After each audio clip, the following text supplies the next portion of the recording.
Jesus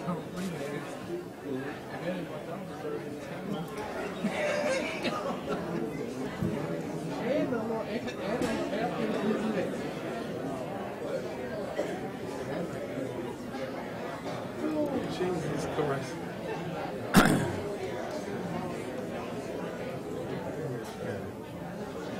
My grandmother always said it was a blessing to be like mine. Did you ever hear that? Before she prays any material things, to be clothed in your right mind. Don't want to give the address, and I've already told them they have to give it to court also. If they refuse to give the address, just tell them we don't pass them for now, and they can go back to the end of the list. Okay. That way you can How are you? they'll be last. Okay. They'll teach them. Okay.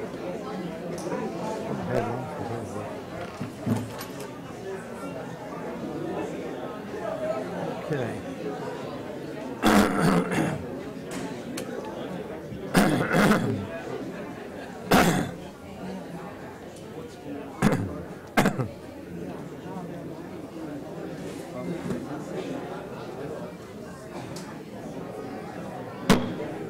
The November 16th meeting of the Caddo Parish School Board will now come to order. I'll ask you to stand for the invocation and remain standing for the Pledge of Allegiance. Our most gracious Heavenly Father, we thank you for the privilege of coming together. Father, we thank you for living in a country to where each one of us has the freedom to speak our minds. Father, as we go through this meeting, we just ask that you help us to ever keep the children ever present in our thoughts and processes, and that we're all focused on doing the same thing, and that's to protect the children of Caddo Parish. Father, we know that from time to time we fail you. We just ask you to forgive us. We ask all this in Christ's name. Amen. Amen. I pledge Allegiance to the flag of the United States of America and to the republic for which it stands, one nation, under God, indivisible, with liberty and justice for all.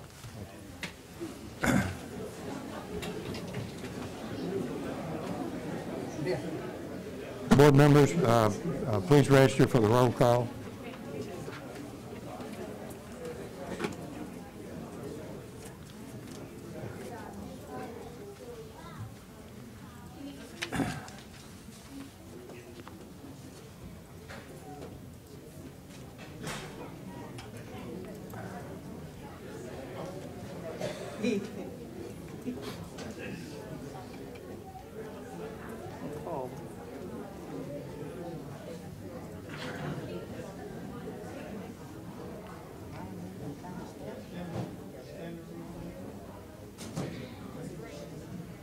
Yeah, mine is moving slow, but I'm here.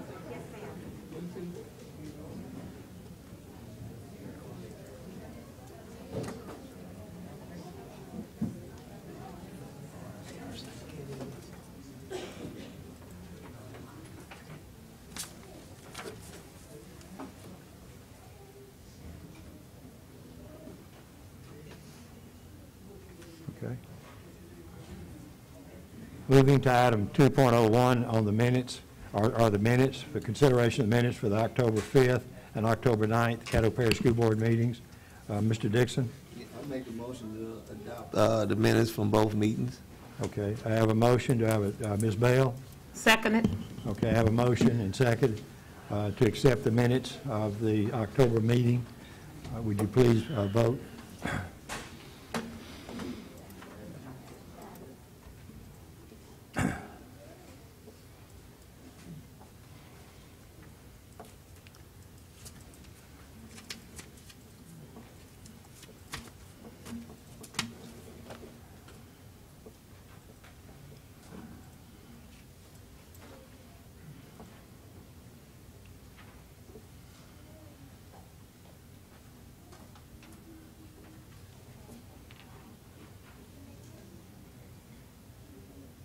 Okay, the minutes are accepted.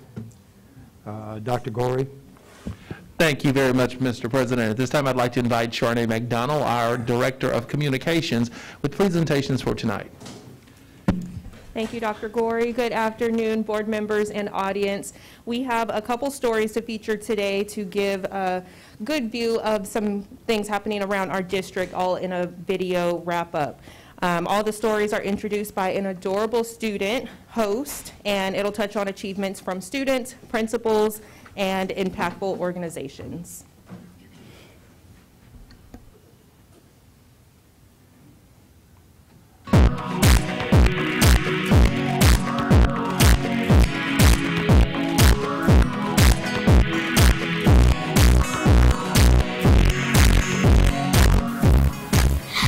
My name is Madison Stewart and I'm your host for today. I'm in 4th grade at Street Valley and the next mayor of Shreveport. No, really, I got to be mayor for a day recently and got to experience city government and leadership firsthand.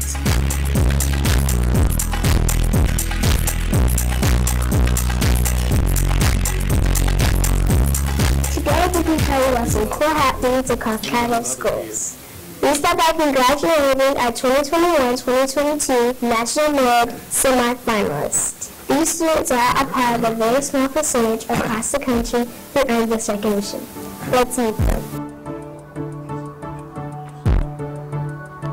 Hello, my name is Jackson Blue from Seabird class of 22, and my fun fact is I'm an Eagle Scout out of Troop 14 with St. Paul's Episcopal Church.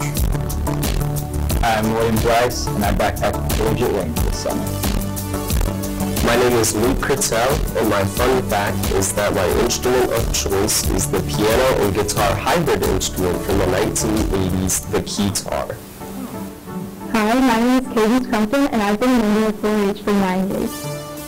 Hi, my name is Nicholas Griffin, and I've been a 200 in bowling. My name is Zahra Abraham, and the fun fact about me is that I'm an immigrant. Hi, my name is Quentin Javanker, and I love to bake. Hi, my name is Sarah Johnson, and I love to knit.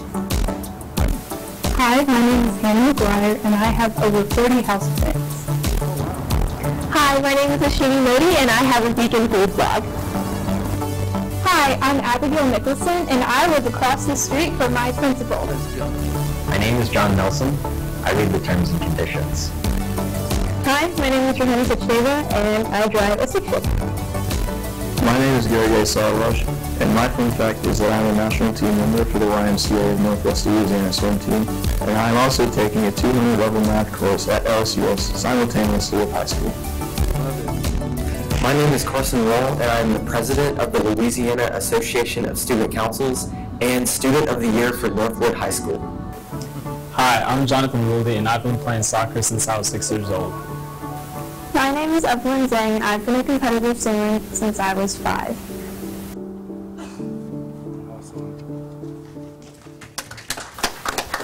Congrats to those students who are now in the national spotlight.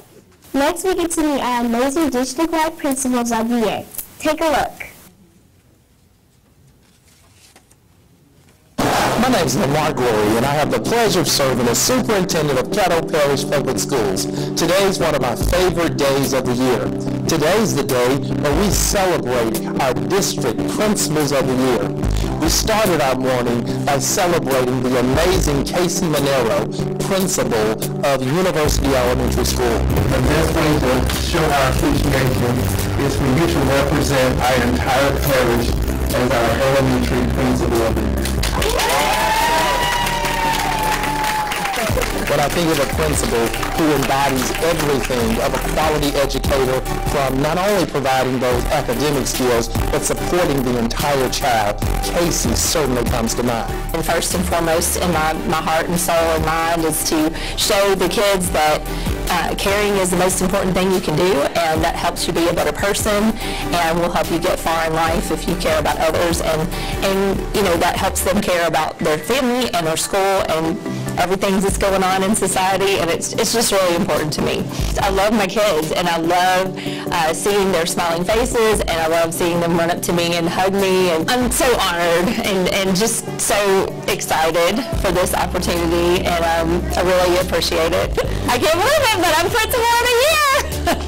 We then traveled over to celebrate our secondary principal of the year, Dr. Matthew Mitchell at Huntington High School. We're proud of you and proud of all the things that you've accomplished this year.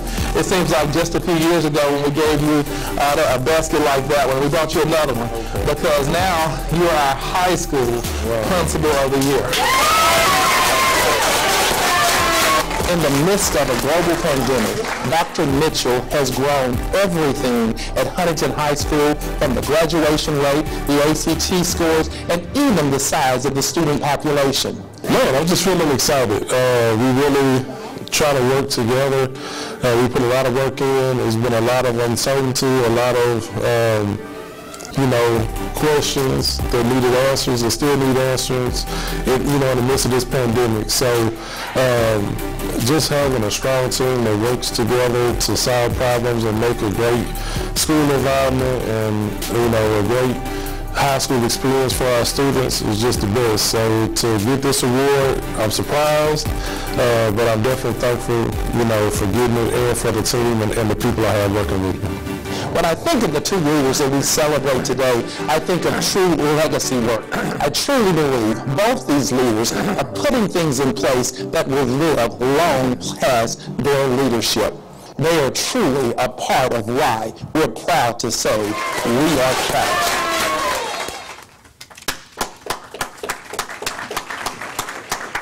Congratulations to those incredible leaders.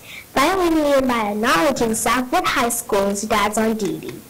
Ever since an interview with CBS, they have been launched into the public eye, gaining national attention and even worldwide attention. Here's a look at some of the impact. CBS's Steve Hartman has done it again. His story about Dads on Duty is the most shared CBS News piece on Facebook this year, and it may have launched a national movement. Here's tonight's On the Road. This is crazy. Michael Lafitte says, what a difference a week makes. Nothing's the same. It's all your fault, Steve. I didn't know this was going to happen. In a good way. In a good way. We stopped fighting, people started going to class. How could that be? You ever heard of a look? A look? Dad looks. Let's make it to class, my son. And Dad jokes. The men say that's all it took to help turn things around. Nothing was more important than being a father. So just to be here makes a big difference. Do you think you stumbled onto something here? Absolutely. Absolutely. Boy, did they. The story went viral. It has now been viewed more than 50 million times on social media. Absolutely in love with this story. Talk shows are talking. Deputized dads all over the world. People in other school districts are inquiring. And notables are taking note. And that's been the most remarkable part, that this has somehow rallied everyone, liberals and conservatives alike. Dads on Duty has been so big that they got the attention from actor Will Smith, who paid for all Southwood High Schools to see his new movie, King Richard. How cool! Thank you for joining us today. I hope you join us next month for even more good news happening across Caddo schools. Bye!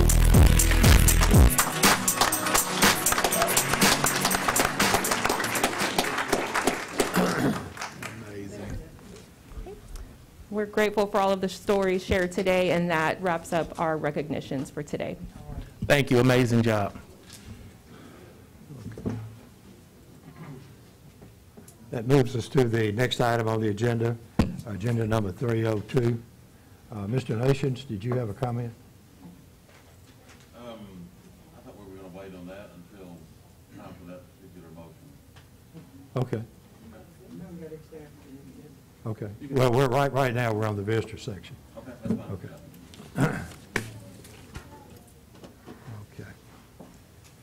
Okay. We have a big audience today, and I just need to give you a few reminders so that you're aware. We do have the fire marshal here, and he's observing what's going on. Visitors should remain in their seats. If you leave, your seat will be filled by the next waiting person in the lobby. Signs should not block the view of other visitors.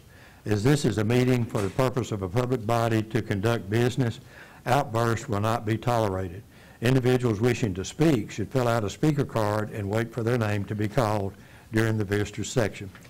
Failure to adhere to the guidelines of the fire marshal, law enforcement, and the board could result in removal from the meeting.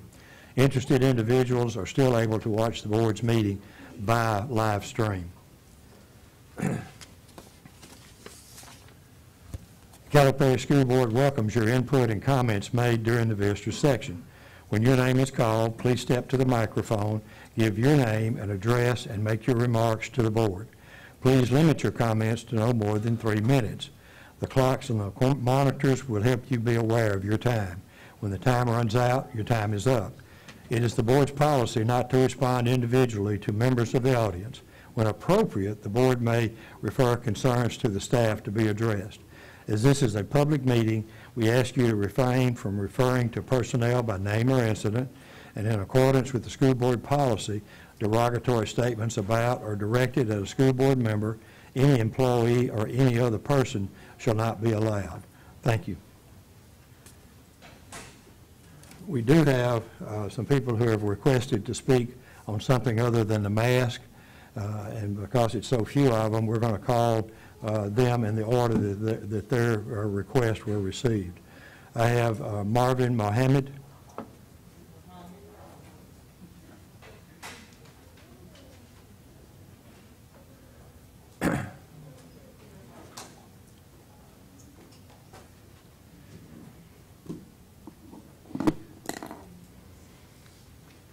I want to see where's the clock. I want to make sure I get my full 180 seconds. But Marvin Muhammad. Can I make a statement? Yeah, it's can on. everybody please, if you will talk into the mic, that way the people on the streaming can hear you as well. Okay, gotcha. I would claim my time.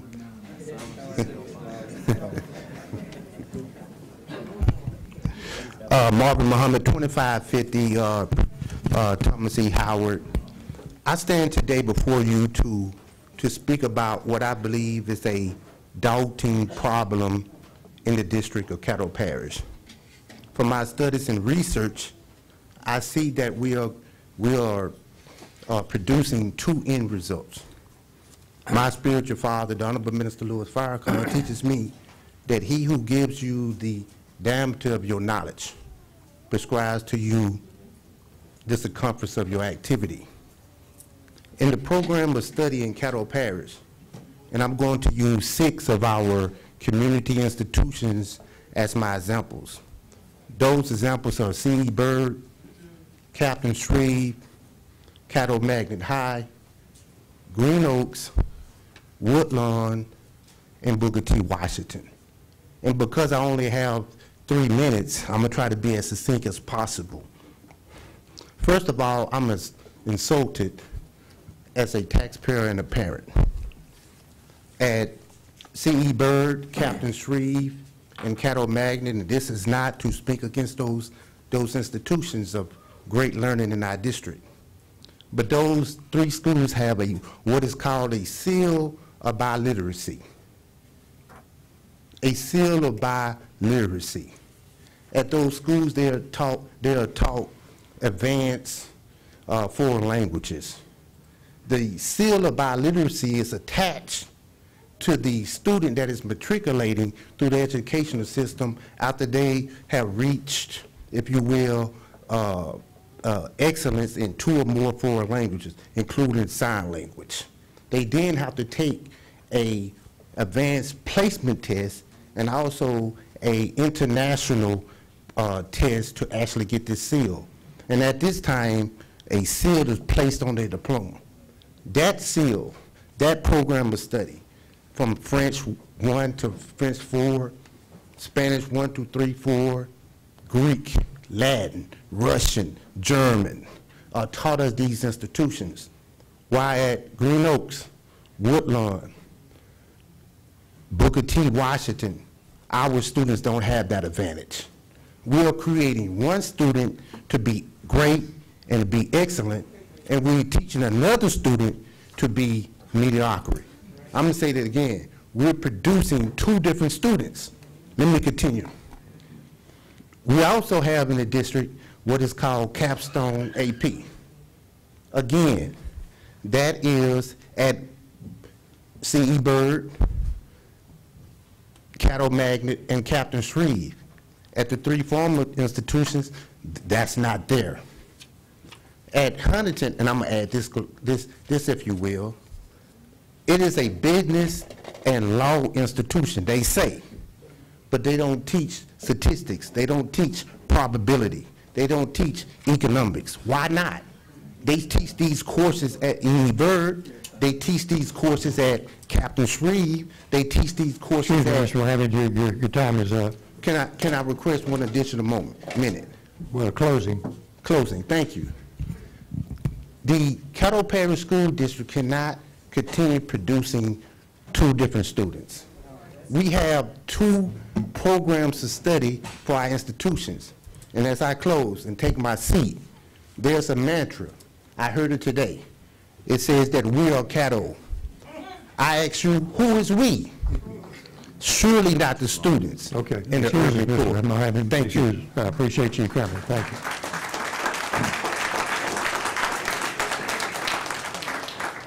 Mr. Florence, or Jay Florence. Mr. Florence. I'm going to leave this on. Good afternoon. My name is Jay Antonio Florence, 400 Travis Street, Suite 324, Shreveport, Louisiana, 71101. I've been here, I guess, 4 or 5 times now, and I am impressed today at the amount of seats that are full. I wish that the energy that all of these people are bringing, that they continue to bring and not be hypocritical. Gandhi once said, I believe it was Gandhi, it is better to make a difference, not just an impression. I am truly impressed by the seats that are not empty in this hall today. But what difference are these bodies making? And again, I know I'm looking forward, but I'm speaking backwards. That when we're speaking about, and to this school board, that we are trying to make a difference, not just to make an impression. Signs are cute, signs are beautiful, but think about the message that you're trying to present. This school board's job, from my understanding, unless I'm wrong, is to help our kids, period, right? I hope there's no personal reason why these people, have their positions, have their jobs. I do not believe that it is personal beyond our kids. And to quote Brother Muhammad, what does he say? We cattle, whatever. That we is us, or it should be, right? Which means we all have to listen to each other. We don't have to agree, and in fact, it's sometimes better if we don't agree. But we all have to try to understand each other. We don't have to think the same, and in fact, it's better if we don't think the same, because again, from my understanding of history, that's what America is about. It is about, thank you, it is about the basic premise. America, if people don't realize, and maybe this is a problem from our generation, what we didn't learn in school, what we were supposed to learn, that America is this great experiment. Because if you look at the rest of the world, it's homogeneous. Homogeneous means the people in certain countries all look alike, think alike, are alike. If you go to Japan, a Japanese person looks Japanese. If you go to China, a Chinese person looks Chinese. Go to the Congo, Congolese looks Congolese. You come to America, we don't have that. Why? Because we are truly the great human experiment. And I hope and pray that that experiment does not fail. But I promise you this, if we continue to focus only on making impressions and not a difference, that experiment will fail. We have to be able to listen to each other. We have to be able to try to at least understand each other. It's not about agreement. It's about we cattle. It's about America. And if you ain't about that, I implore you, don't get up here wasting your time, wasting these people's time just to make an impression. Get up here to make a true difference. And that difference should focus on our kids, period. Thank you. Thank you. Elizabeth Groundsell, speaking on acoustics.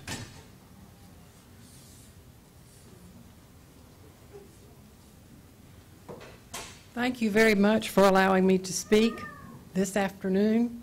My background of audiologist of 38 Excuse me, years. please, ma'am. I'm sorry, We my need your name and address for the record. I'm Elizabeth Groundsel. Thank you. At 11010 Bell Rose Circle, 71106. Thank you. And so I wanted to thank you all for allowing me to speak. My background is of audiology of 38 years. I'm retired now. I have no children or grandchildren in this school system. You've seen my face here several times before. I'm here before you to try to make a difference. So, I worked as an audiologist in clinics, university settings, private practice with ENTs, contract work, hospitals, and public schools. Public schools were my love. So today I'm asking for you to do a novel thing. I would like your participation in a short spelling test to demonstrate a few points. Pretend you are a first grader or a second grader, and I'm your teacher. And so the words you will hear, you all know already. Are you ready? I'm just going to come up here as if I were a teacher. Your first word is fast. Fast. Pick up your pencil and put it down. Your next word is fast. Your third word is fast. Fast. Your fourth word is nap. Nap. Your fifth word is fifth. Fifth. Your sixth word is hip. Hip. Your seventh word is hip. Your eighth word is hat. Hat. Your ninth word is top. Top. Your 10th word is map. Map.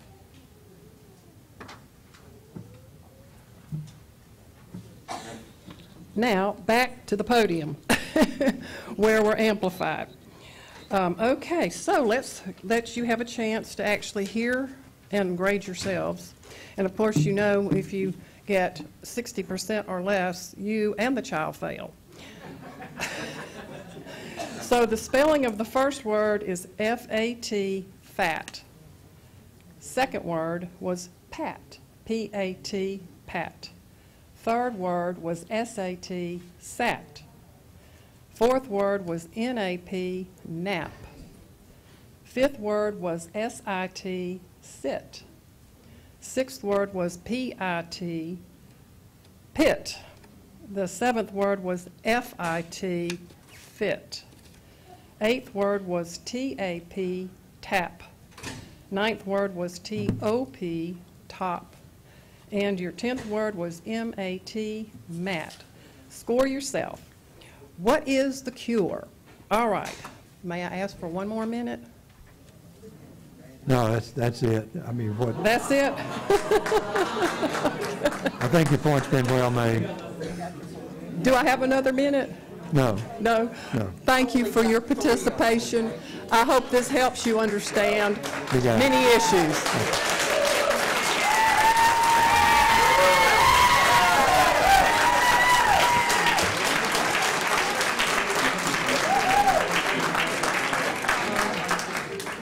Next speaker on vaccine clinics, Barbara Smith. Barbara Smith. Okay. Good afternoon. Barbara Smith Iverson, 4119 Greenwood Road, Shreveport. I am Barbara Smith Iverson, Chairman of Unity Education 360. I'm here to speak about the vaccine clinics that are set up inside of Caddo Parish schools. I clearly understand that all parents have a right not to vaccinate or to vaccinate their child. And I'm not here to speak against either or. My point of contention is with the school district. You're not being fair or respectful to all parents. You have created an endorsement of a specific political position, And you have created a biased position by allowing these vaccine clinics to set up and promote an experimental drug that's detrimental to animals and to humans. We know that every animal that was experimented on, 100% of those animals died. These experimental vaccines are readily available throughout the community. Any parent can take their child to be vaccinated at any drugstore, at any pharmacy, at any Walgreens, CVS, Walmart, and their own personal doctor's offices, as well as public health care facilities. There is absolutely no reason to host these vaccine clinics inside of Caddo Parish schools to minor children. Their parents are not present.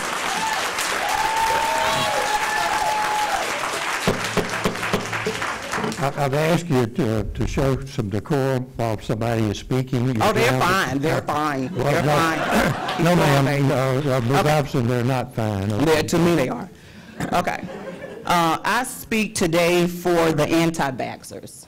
I am a parent, I am an anti-vaxxer. I have a child in Caddo Parish school system as well as one in college.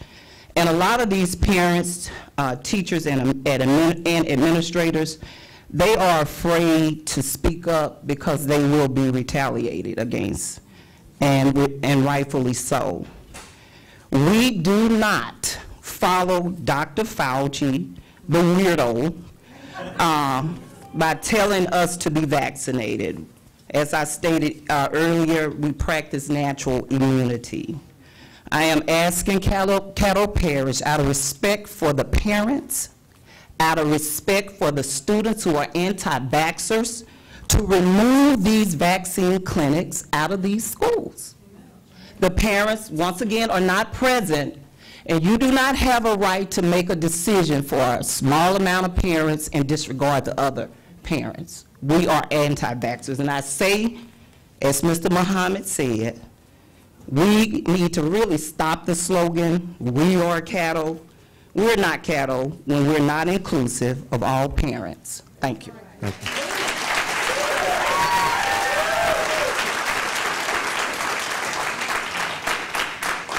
I have 5 speakers on the district dress code. Christine Thompson.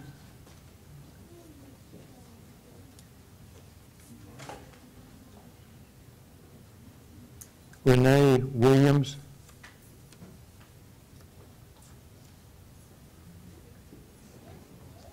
Mr. President, can I ask that minors not provide their address or be required to provide their address?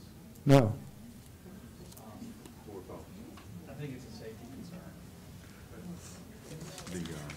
They were speaking on masks and with everybody else not giving preferences, because Well, that then, sounds like what they're doing. well, let me see what they start out with. Okay, it says dress code. Okay. But I would put them right back in, they don't get. Okay, I will. If you would, go ahead. You can go ahead. Yeah. Good afternoon. My name is Kingston Rose, and this is my little sister. My name is Ivy Wills, and our address is 400 Travis Street. Today we're representing the People's Promise Youth Division, an organization focused on preparing the future for the future through youth-led civic engagement. Martin Luther King once said, "Morality cannot be legislated." But behavior can be regulated, Judicial decrees may not change the heart. but they can restrain the heartless. Now, I understand this to mean we cannot make laws against people's personal feelings or opinions, but we have to legislate or create laws to regulate their actions. You can hate me all you want, but when that hate turns to battering or other harmful actions, we must stop it. But you see, that's exactly what's happening in our schools. As a young man, I constantly witness my female peers being sexualized in school. Though the district's dress code policy is written to show equality, it's far from equal. Teachers and administrators choose to use the dress code as an excuse to administer their own sexist opinions on morality. The problem is not the legislation. The problem is the interpretation. This is serious stuff. At school, we're supposed to feel safe, but we are constantly experiencing sexualization in inappropriate and disrespectful ways. Adults have the nerve to make us feel insecure and uncomfortable in our own bodies, but when we are supposed to feel, and I quote, focused on our schoolwork. How can I possibly focus on my schoolwork when I am constantly forced to think, is my midriff showing? Is my skirt 4 inches above the knee? Make it make sense. I'm not asking you to legislate a person's feelings, because those are private. But when those feelings become public through action, that's when my rights are violated. That's when my sister's rights are violated. That's when all the boys and girls of Caddo Parish's rights are violated. Thank you. Thank you.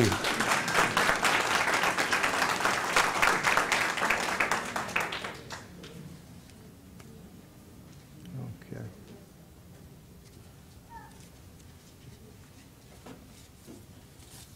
Sabrina Hoon, 400 Travis Street.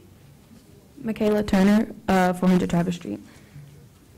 Hi Sabrina, how was your day today? I had a really good day. I love your jeans, by the way. Thank you, these are my favorite jeans ever, but I'm not gonna wear them to school anymore. Why not? They're so cute. Right, so now I'm mentoring a freshman, so me and her are wearing the exact same jeans today. Mind you, she's like this small. Really? Yeah, so we're walking past our male biology teacher, and as we get past him, he stops and he's like, Michaela, I need you to change your pants. I'm asking him why. Am I changing my pants, but she's not. I can't get a single reason as to why I'm out of dress code or what's wrong. That's horrible. All he has to say is that I'm a distraction, and that I need to go to the office for being disrespectful when I called him out for sexualizing my body. That's horrible. I'm so sorry. That actually reminds me of a similar situation I had. So my freshman year, I was wearing this really thick sweater. And I hate wearing bras because they're really uncomfortable and I just hate wearing them. Yeah. So I was walking around one day and this male administrator stopped me and was like, Sabrina, are you not wearing a bra? That's gross. And I'm like, no, there's nothing in the dress code that says I need to wear one. Yeah. Then he was like, I can see your nipple and it's a distraction. And then at that time in my head, I was like, what gives him the audacity to say that to me? I was like 14 years old. Yeah. So that throughout that entire school day, instead of focusing on math or English, I was worried about if my peers or my teachers could see that I wasn't wearing a bra. And it just, like, I just couldn't focus that entire day. What you just heard are real experiences both Sabrina and I have dealt with in our high school careers. Students are constantly dealing with exploitation from teachers using the dress code to excuse their bigoted and sexualized thoughts. Students are driven into insecurity, and our focus is no longer on our academics and how we can excel, but instead we are forced to overanalyze whether or not male teachers and administrators are degrading us due to our clothing and our bodies.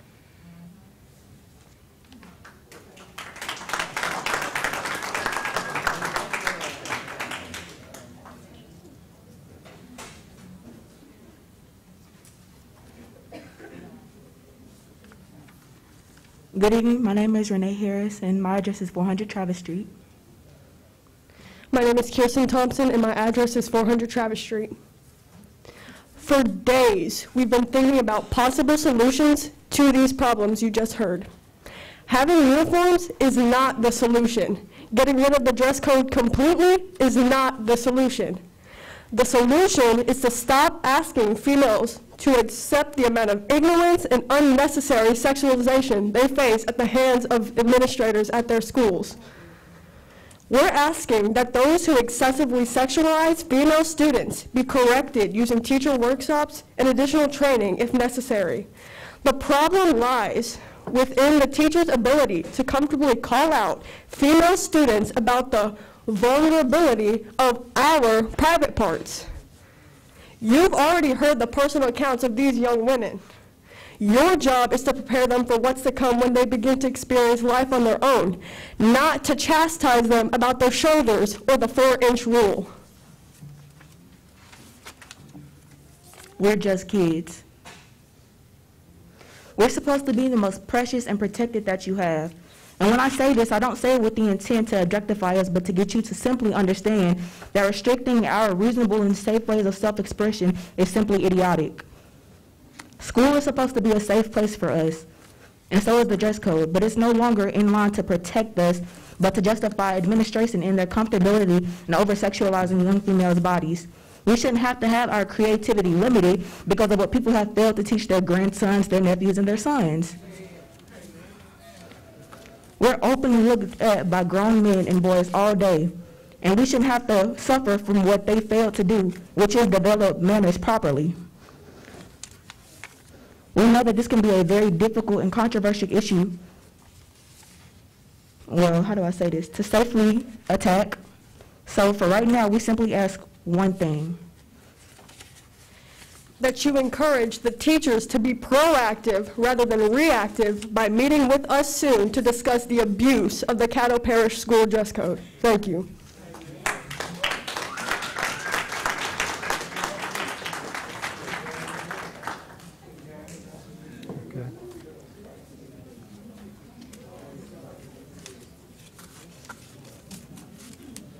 Next speaker, Bertha Peoples. She's good. I'm sorry? She's good. She waits. Okay, okay. Robert Bitterback.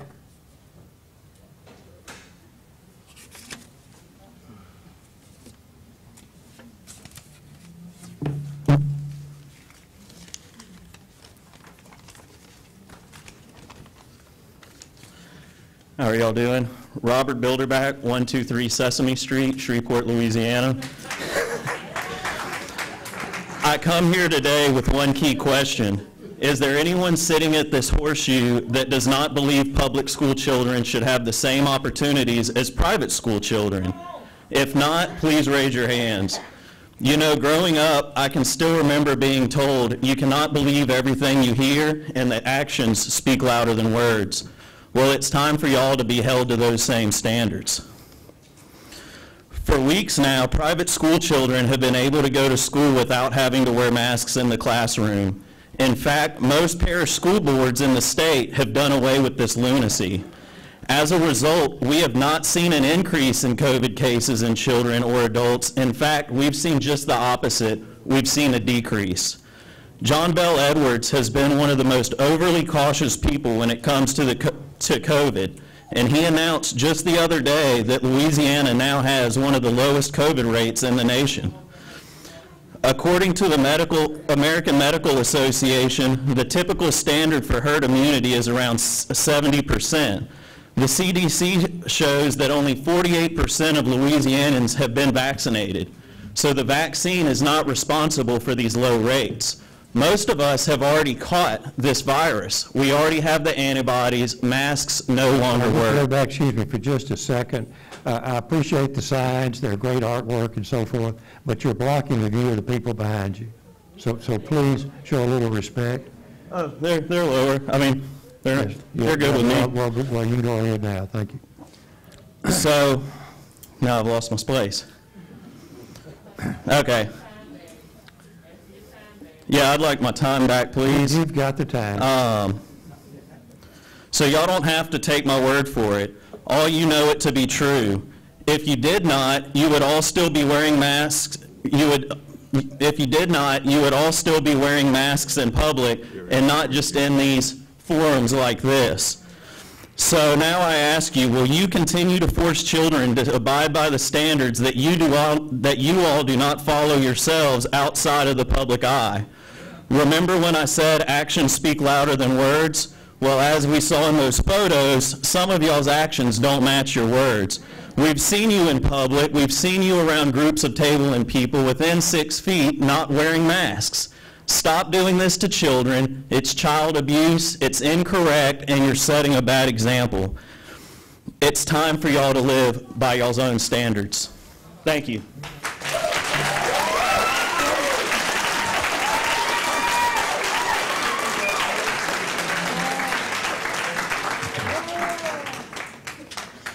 If the signs continue to go up, I'm going to ask you to step to the back of the room so that we don't have the vision.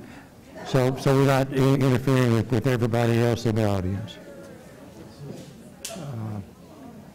Mr. Jimmy Borgenquist? Jimmy Borgenquist?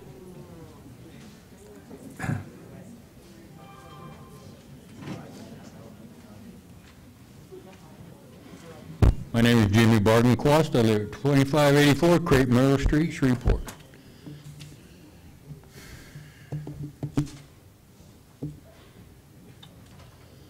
I have 3 grandnieces and nephews.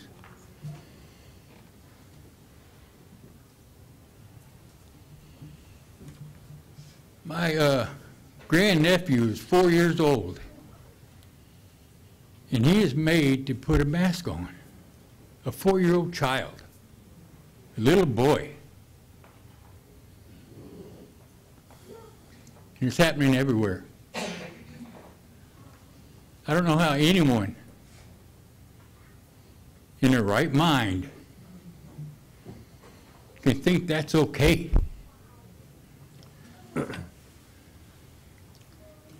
They're children. For God's sake, they don't even, the risk of them getting the virus is 99.9% if they even die for it. I mean, it's crazy. And yet, well, you don't want to look at me?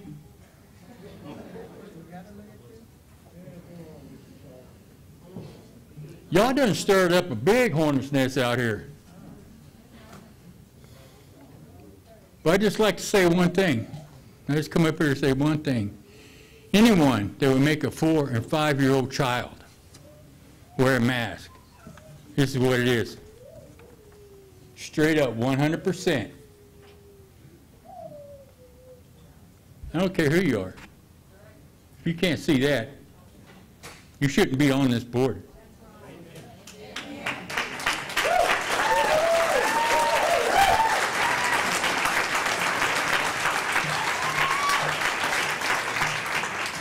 I yield the rest of my time to my son, Tyler Borgenquist.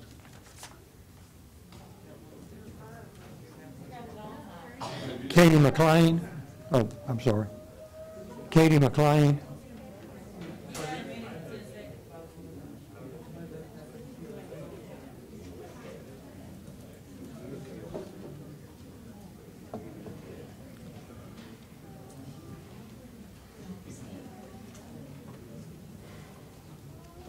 Hello, I'm Katie McLean, 314 Pecan Drive. I'm going to read you something out of the Caddo Parish School Board Policy Manual. While school board members may enjoy a degree of immunity from damage suits, individual school board members are not absolutely free from liability, especially in civil rights cases that result in deprivation of rights, or when their actions taken were unconstitutional, or if such actions taken were with malicious intent to cause a deprivation of rights.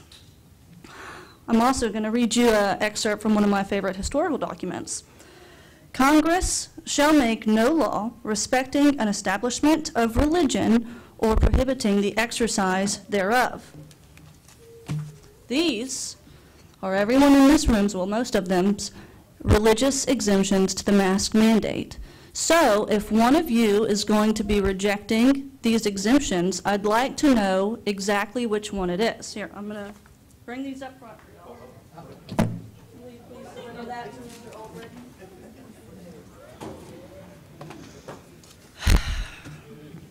I spoke with one of you on the phone yesterday. I can't say which one, but you know who you are, who told me your main concern now is figuring out how to get the 37,000 students in Caddo Parish vaccinated before we can worry about removing the mask mandate. I will remind you of the Education Preamble in Article 8 of the Louisiana Constitution.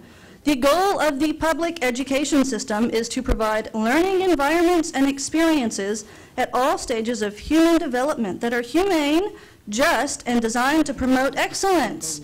Nowhere in there does it state that the school board has medical authority over any child in its care. In fact, BC has a 6-page protocol for administering medication in school, which means if my kid needs a Band-Aid or Tylenol, I have to fill out a letter of request and authorization for my child. We know that kids cannot effectively wear PPE. We know. Please raise your hand if you have children in Caddo Parish schools. Okay, please raise your hand if you're in favor of making medical decisions for your children in Caddo Parish schools. Oh, that looks about the same. I don't see many of y'all with your hands up. How can y'all vote on a scientific matter when none of you are scientists and you are actively censoring licensed medical doctors who do not agree with you? The scientific process is based on open data and scientific debate, which is being blatantly censored here today. And just because someone has a medical degree does not mean they have common sense. And I think we can look at a child that's 5 years old in a mask and use our common sense and say, maybe that's not a good idea. I think that we should inject all of you with some critical thinking skills.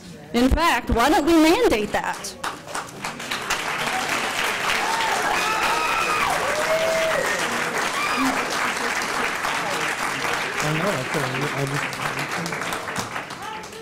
Carla Collins.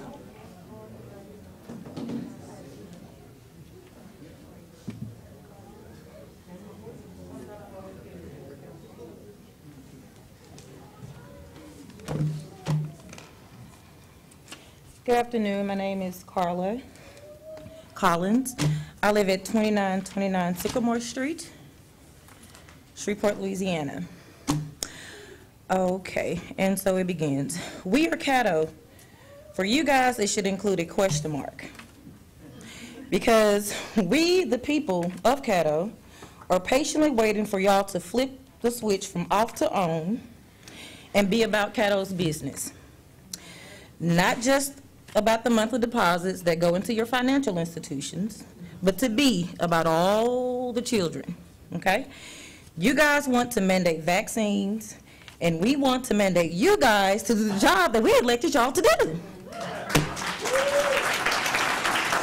Specifically one gentleman, and since you want us to respect and won't say your name, the leader of this horseshoe had a conversation with me and advised me that luckily, because I stated to this person, hey, I'm going to see to it that you be removed, and the rebuttal was, well, I'm glad you don't determine whether or not I have my job. So I'm speaking to the other members that you guys have to facilitate, y'all have a job to do. And we're not asking, we're no longer going to be polite, okay? We are demanding for you guys to do your job. Okay. Our schools barely have books, yet funding is somehow found to facilitate the administration of vaccines. I'm trying to figure out why. Make that make sense. You can't? Got it. What that tells us is your concerns for education come second when it should be y'all's priority. I am neither for nor against masks because I feel it is up to the parent to decide what they want their child to have a mask. I protect me and mine, and I think everybody should have the same ability. Because the last time I checked, y'all names were not on our children's birth certificates. If that's the case, I have school tuition that y'all can pay for. I got doctor's appointments that y'all can pay for, and I would gladly pass them over. But until then, I'm going to need you guys to stay in your place and see about a child's education and not the medical needs, because that's what the parents are supposed to do. And in regards to those babies that came over here that talked about the sexualization of the young girls, it's true. Okay, what I am going to say, what y'all also need to do is stop protecting these predators that are y'all friends at Huntington, at Bird, at Southwood, because I have made it known through my social media platform that they are out there. Okay, I'm gonna need y'all to do what y'all supposed to do, and to those, yes, you guys, if you don't know, you guys work for us. Okay, y'all need to start doing it. Good day.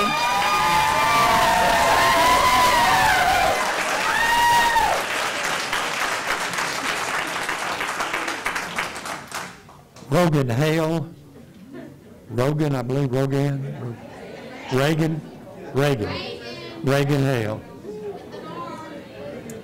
It's Reagan. Okay, Reagan Hale, 129 North Pine Street, Vivian, Louisiana. I have a family member that is a teacher in Caddo Parish. She wanted me to read this to y'all because she could not be here today. I have to wonder where the priorities of the Caddo Parish School Board lies. The vision of Caddo Parish School states that all students will become lifelong learners, and the equity statement states that each child will be given equitable opportunities to reach his or her full potential. I've noticed that this mask mandate is not propelling our students and schools towards these goals. As teachers, we are constantly told to teach bell to bell and to never waste instructional minutes. Have any of you tried to actually teach a class by yourself since this mandate? I waste several minutes every single day telling students to either put a mask on or to wear it properly.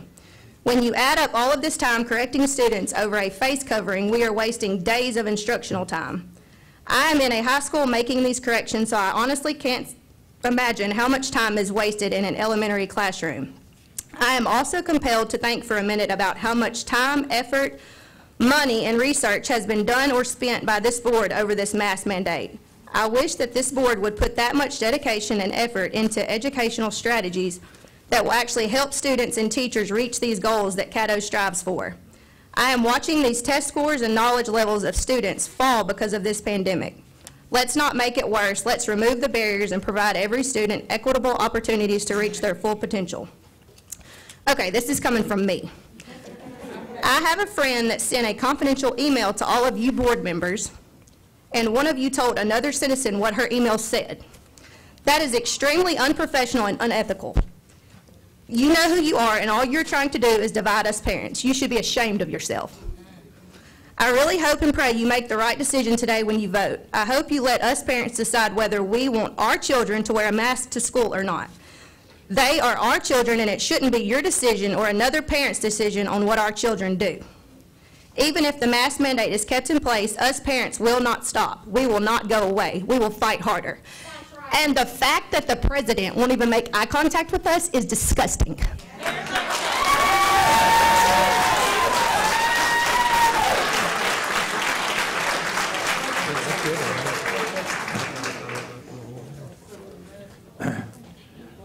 Next we have Tyler Rosenquist.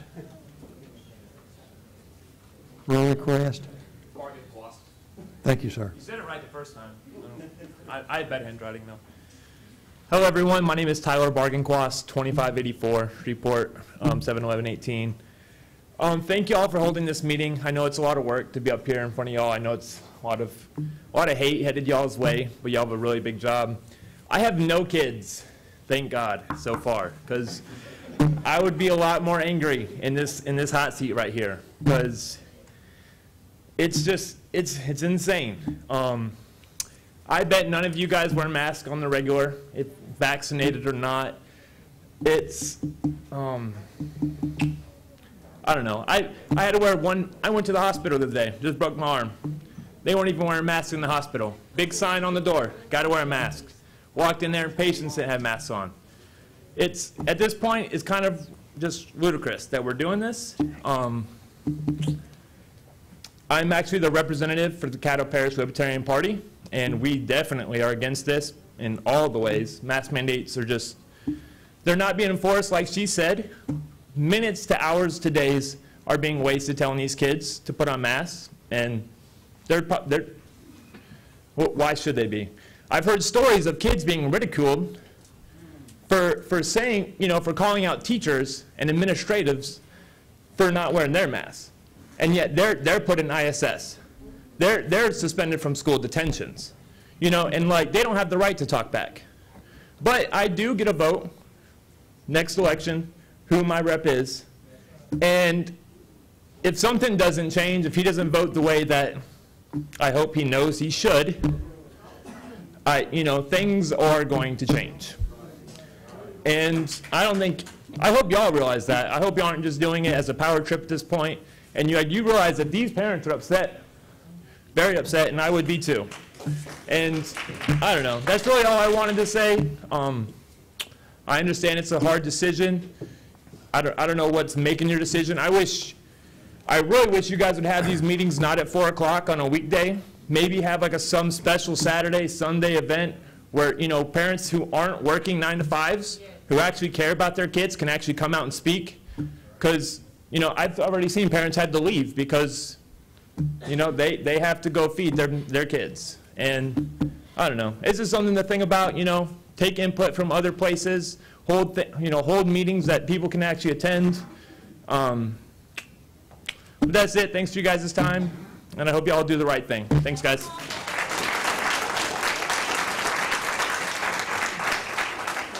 Abby Pugh.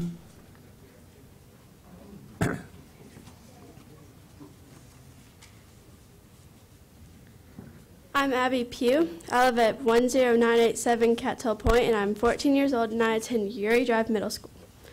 I think students should not be forced to wear masks. There are at most 2 to 3 students in a class of 30 that wear their masks correctly. If students don't wear them correctly, what is the point of wearing them at all?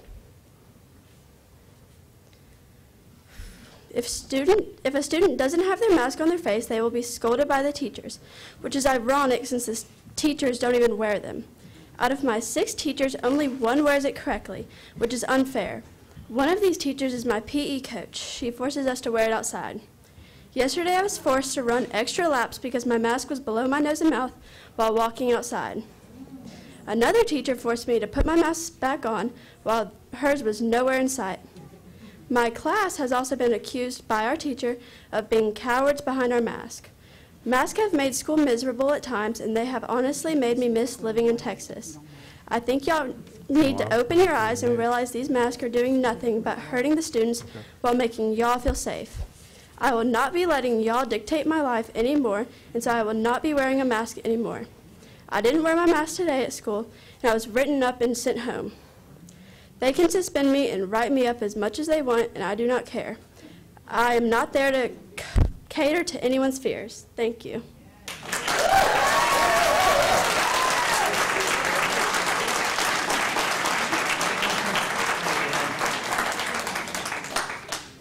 Jude Backman.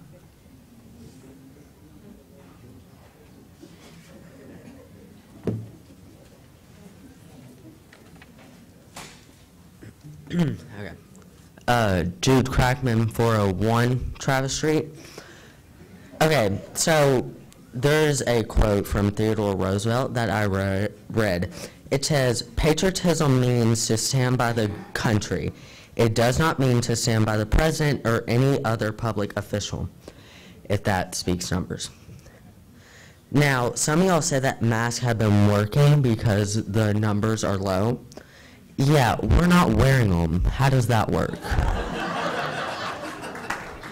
Okay, 0 have died. Wait, no, maybe 17. Can we get that number right before y'all have doctors come in and tell us that we need to wear them? There are much more deadlier things than COVID-19, such as child obesity, teen suicide, like the list goes on. But wearing a mask coming from a teen is making us feel like we can't speak. And it doesn't help with our anxiety, and we get stressed out and like almost depressed. We are told to be a follower, not a leader, every time we hear, "Put your mask on." Now, what's that saying again? Caddo first. Oh, right. Well, now it's kind of mask first, Caddo second, and then wherever the students fall in line after that. And then also, masks don't help us. Just for y'all is like, I don't know, fun fact. They don't help. It's more of a thing for y'all, the government, and for y'all's paycheck. And that's basically all. And one last thing. Let's go, Brandon.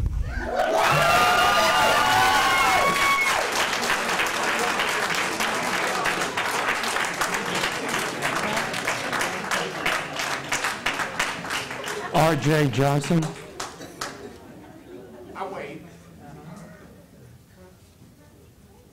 R.J. Johnson? Oh, okay, okay. Carla Miley.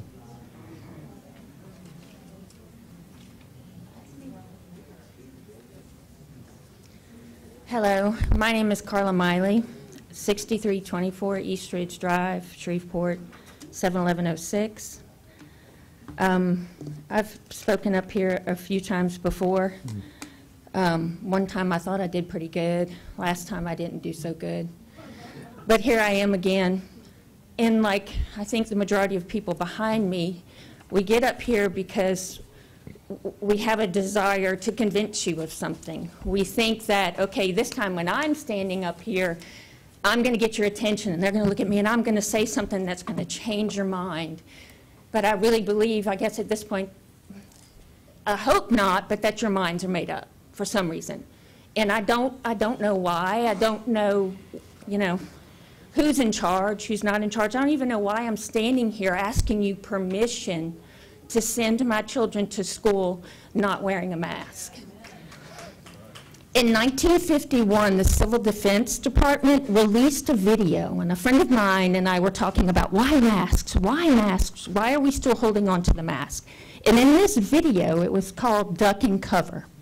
And there's this turtle, Bert the turtle. Now, I'm not going to ask if anybody's old enough to remember this video. But what it was is this, it's a cartoon at the beginning that the turtle, you know, he's saying duck and cover, okay? So if the A-bomb, if the atomic bomb comes, if you see the light and you hear the boom, duck and cover. And so the turtle pulls into his shell.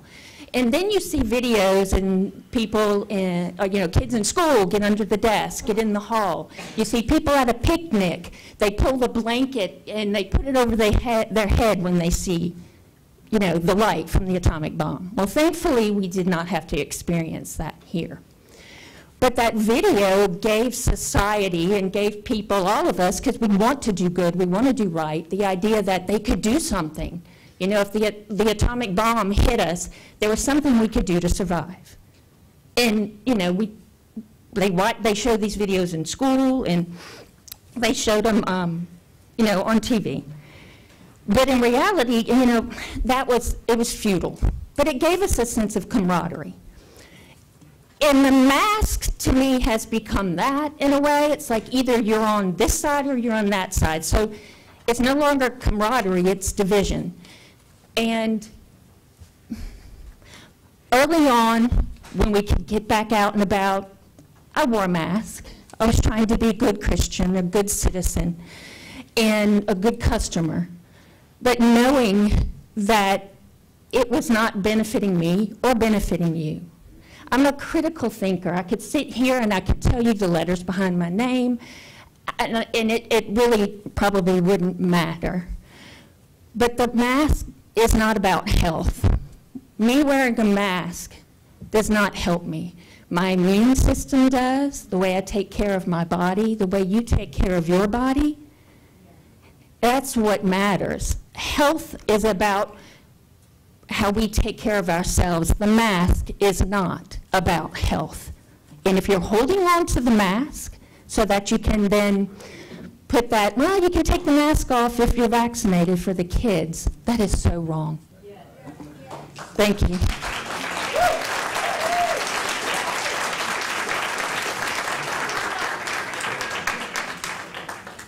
Jane Tap.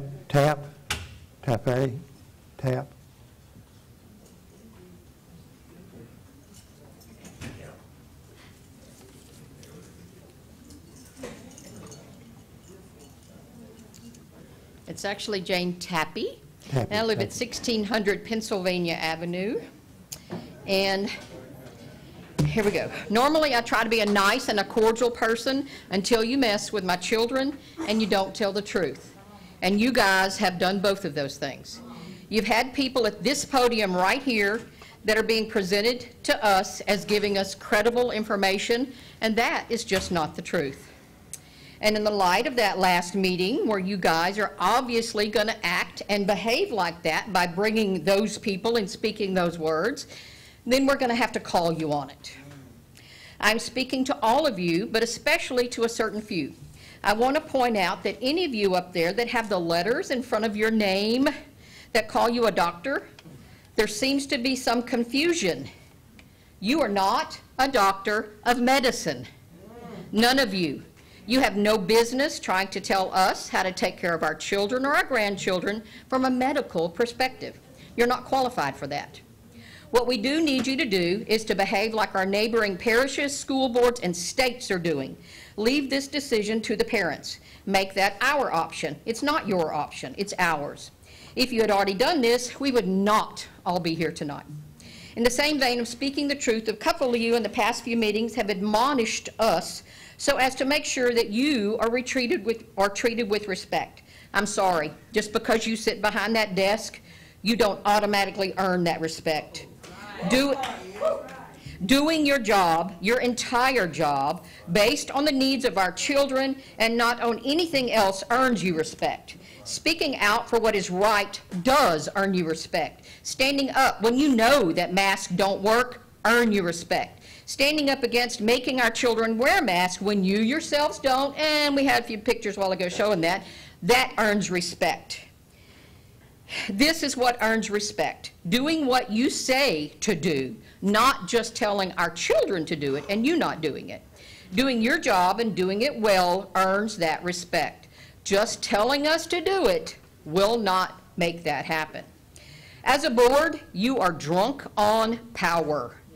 You need to get over yourselves and do your jobs. And that job is to listen to the majority, which is these folks that are here with us tonight. Not 3 folks that don't speak true facts from this podium. 3 folks that may or may not have spoken truth because they may or not have been guided by money. Money gained on the lives of our children. The same children they claim to be speaking for and you claim to be speaking for, when indeed you do not speak for our children. Those 3 that you brought before us, nor you seem to be speaking for our children, and that is your job, to speak for our children. And lastly, don't forget, it's already been mentioned, you can be voted out in 2022, and what you do tonight will determine that. So come on, 2022.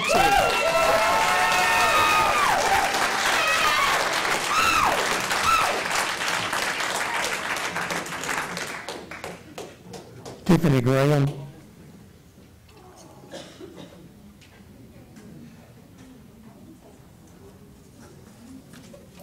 My name is Tiffany Graham. My address is 4526 Cherry Creek Lane, Shreveport, Louisiana.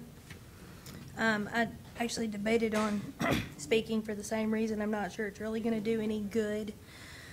I'm short, I'm sorry. I've had children in Caddo Parish for 20 years, and I can honestly say I've never been more disappointed in Caddo Parish than I am today. We all want what's best for the children, or at least that's what I keep telling myself. Teachers don't wear the mask correctly, but our children are expected to. Based on the pictures that I just saw in this room today, y'all don't wear the mask correctly, but my child is expected to. Sports don't have to wear them. Kids can tackle each other, slide into bases, foul each other on a basketball court. LHSAA has removed masks, but my children have to wear them at school. My children play sports. Can go into a restaurant and sit down and eat, but my kid can't even sit in a classroom without wearing a mask. The governor has removed them in all buildings and left it up to y'all to decide what's best for our children. So adults don't have to wear masks, but my 11 and 17-year-old do.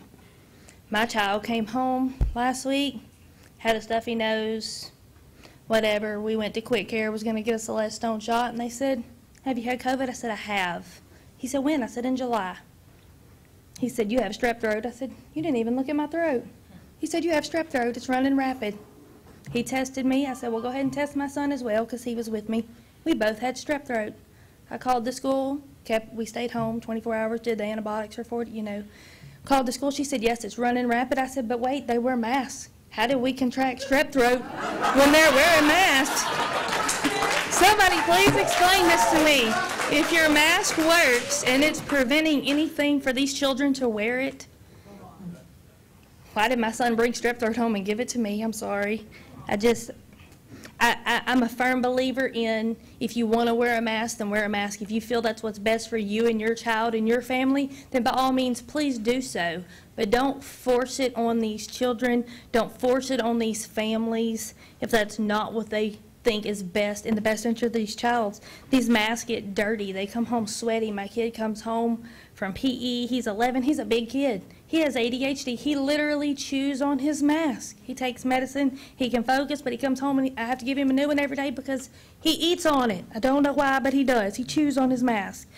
When my husband was dying of cancer, I didn't ask anybody to wear a mask to keep him from getting sick. He wore a mask to protect himself. I didn't ask anybody else to wear a mask to protect him. Stop forcing my child to wear a mask for everybody else. It's not fair to him. It should be the parent's choice to decide what's best for their child, not the school board. I understand rules are in place for a reason, because if you give someone an inch, they're going to abuse it. They're going to take a mile. If my child is sick, I keep them home. I understand some parents don't. Obviously, we got strep Ms. throat. Graham, I've got to ask you to bring it to a closing, please. Yes, sir. We all want what's best for the child. I feel like it's time Caddo Parish proves that, and we put an end to this mask mandate. Thank you.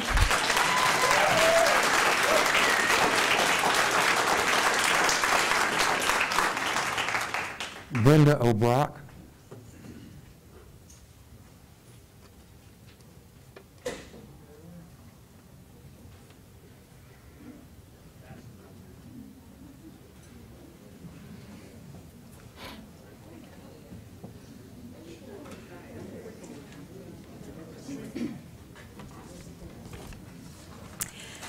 Hello, can everybody hear me?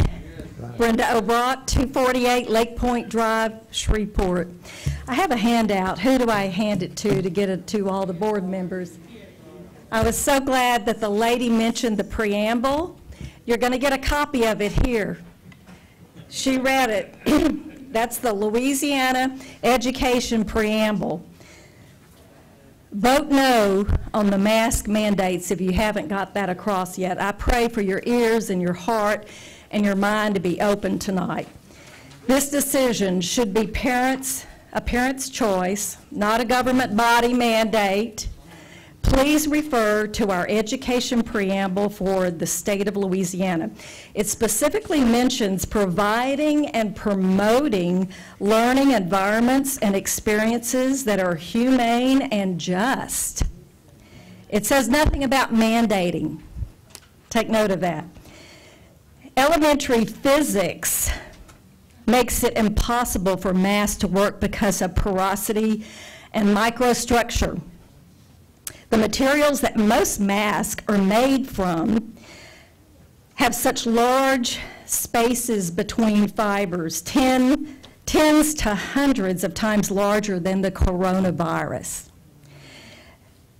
Viruses can freely pass through these fabric masks, much like the illustration I have on my face today. And the illustration that I've handed you as well. You see the mosquito going through the fence? That's how the viruses go through your mask. Even the N95 are not 100% safe. Much like a mosquito flying through a chain link fence, and you've got the visual there, viruses can freely pass through these masks. The coronavirus measures 1/10 of a micron, or roughly 1/900th width of a human hair. A micron is 1,000 times smaller than a millimeter.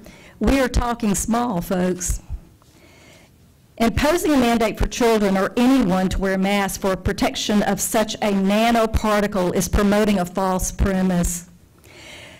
Where is the data that proves that your mask will actually do what you think it will? There is no such data. Let me repeat that. There is no such data.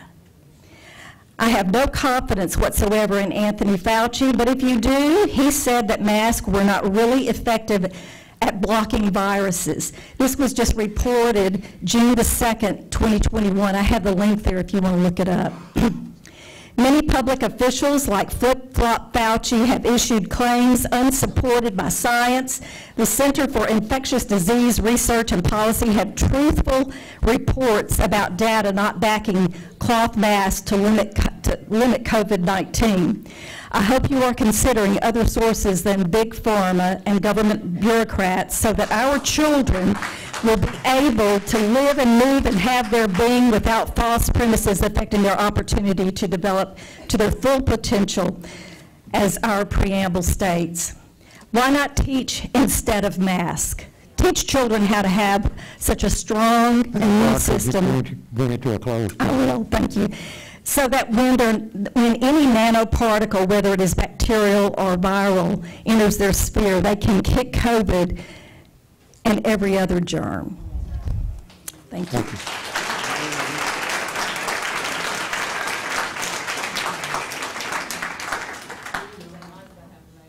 Scott Gronskis, Grons? Scott Grons? I'm sorry? Grons? Grounds, okay.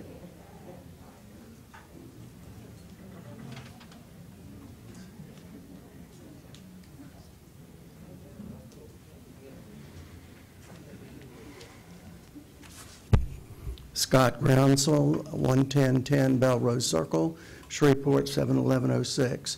In response to your comment about Fauci, I want to, on a New York Post article dated April 10th, 2021, when he was asked about the Texas mask, about the cases going down, his comment was, "I'm not really sure. It could be they're doing things outdoors." Really? You know, are we that stupid?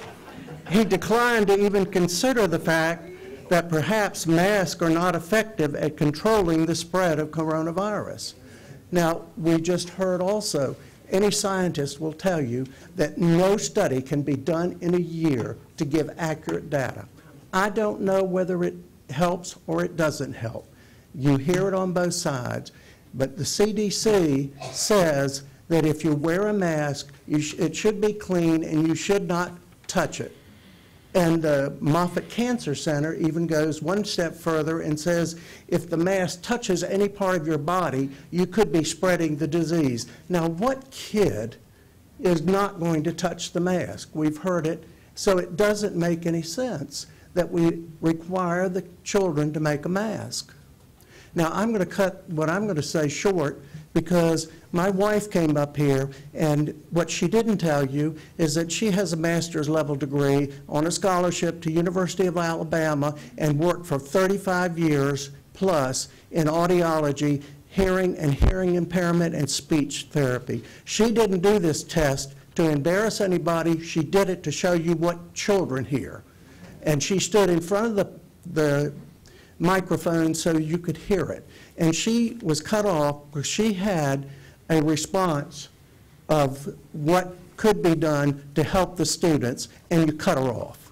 And I'm going to ask my wife to come up. I'm going to yield my time, the rest of my time, to my wife for her to give her response of what can be done.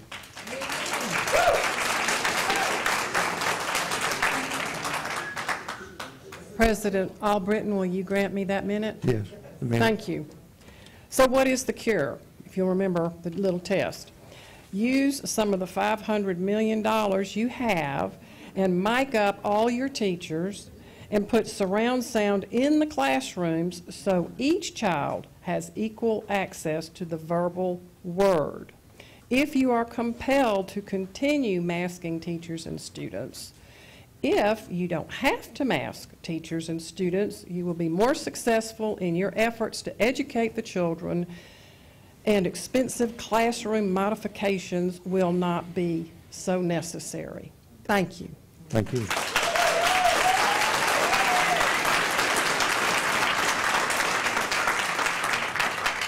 Jesse Oliver.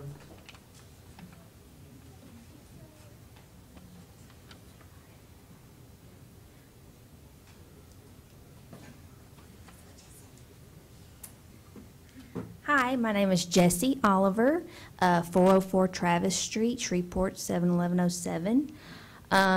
I really wasn't planning on coming up here today, but just felt really compelled because as a mother, I think it is my duty to stand up for my child and fight for my child. My baby is 5 years old. He's a kindergartner. It's his first year in school. He comes home with that stupid mask around his neck, wet from spit. It's disgusting. I mean, I don't understand. Everyone else has taken away the mask mandate. Why can't it be our choice? Please just vote and let us have a choice on what we do for our children, because I think a lot of us are going to make the right choice for our children, especially because we're all here today standing up for them. Also, I would like y'all to know, if y'all are looking at statistics from the other parishes from when they dropped their mask mandate, nothing has changed. The cases didn't spike, the deaths didn't spike, nothing's happened. It stayed about the same, you know, because kids don't wear their mask appropriately. They just don't. It's nasty. I'm a nurse. It's gross. How would you like to walk around with spit around your neck all day? Because no one is going to take it off of him and give him another mask because they say, we don't have enough masks to go around, so please make sure your child is wearing their mask. We get those calls. And he's in school from 8 o'clock till 3:15 with a spitty mask. I've tried to put him on other masks. I've tried. But he's still just doing it. He's 5. I mean, he's 6, excuse me. He still acts like he's 4. So that was really fast, but that's just really, I'm just trying to drive home how I feel as a mother and my baby. And I just want him to go to school, and I want him to have fun, and I want him to see his friends' faces. I want him to see his teacher. Now she's up here talking about they can't hear. That's freaking me out. You know what I mean? Like, that's scaring me. You know, please, God, just pray and help make the right decision, the best decision. I know that we got to make the best decision for everyone, but we still need to have a choice, and I don't want our freedom of choice and all that taken away. I don't want to go down that road, dear Lord, please. So I'm just begging you guys to make the right decision for our children tonight. Thank you.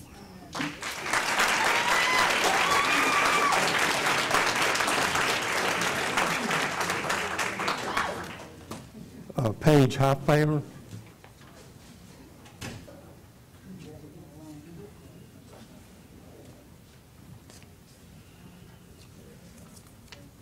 Hi. Thank you for your time today. My name is Paige Hoffpower. I'm at 1064 Gabriel's Turn.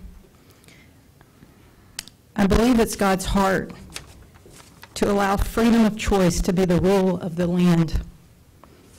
Whatever the school board is afraid of, or its personal members, should not dictate the rule of the land for the rest of us in society.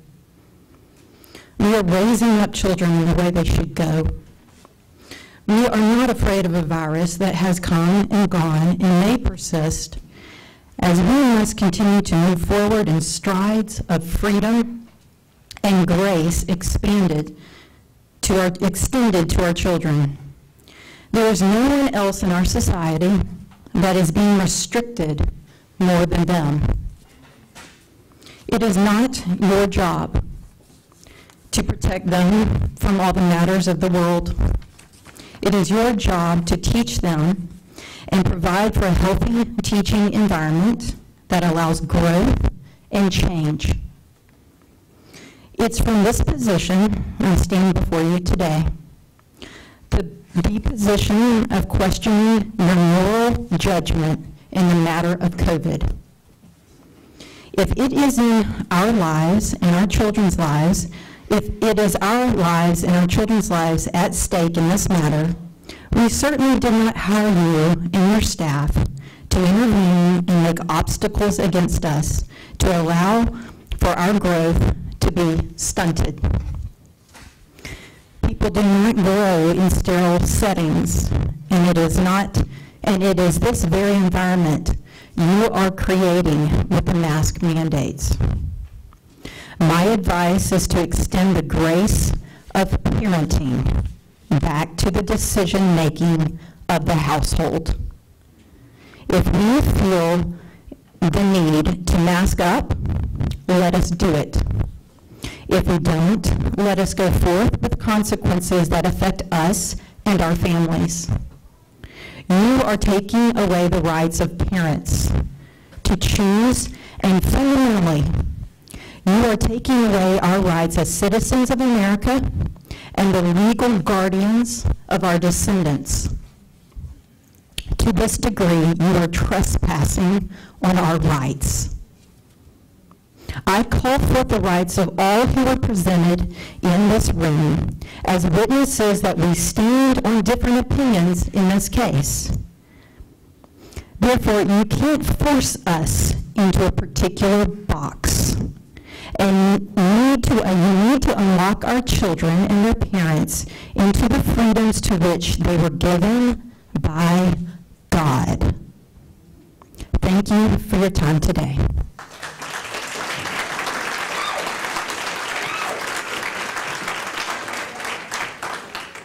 Amanda Morgan.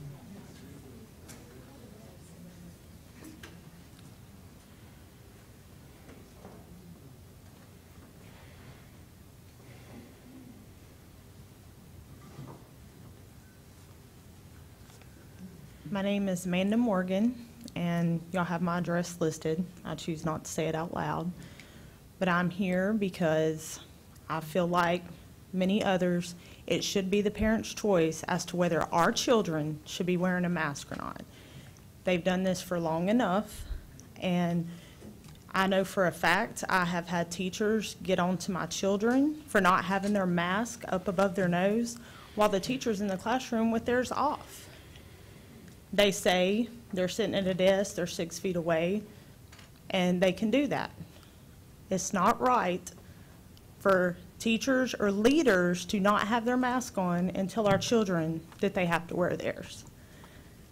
My child rides a bus. He has also been yelled at for not having his mask on while he was on the bus because he simply forgot it. He's 9 years old. A child should not be yelled at for not having a mask on because he forgot it, and then have to sit outside of the bus and wait for all the kids to get out while it's cold outside, and then be yelled at for not having a mask on. I am a medical professional. I have to wear a mask while I'm at work. And I do believe that it should be each person's choice. If you want to wear a mask to protect yourself, that's fine. But everybody else should not have to. It should be our choice. I also would like to mention the fact that a teacher has told my child that they should be vaccinated. No teacher or anybody in the Caddo Parish School Board should tell my child a decision that I would have to make for them, what they should have done. And I just want to let y'all know that needs to be addressed, and that should not happen. My child should not come home and say, my teacher told me that we need to be vaccinated. No, your teacher should not tell you that. Your teacher should be teaching you math, science, everything else. Also, not having to spend all their time telling my child, pull your mask up, pull your mask up. It is taken away from teaching, and it's just not right. It's time to put an end to it. And I hope that y'all will take this into consideration. Thank you.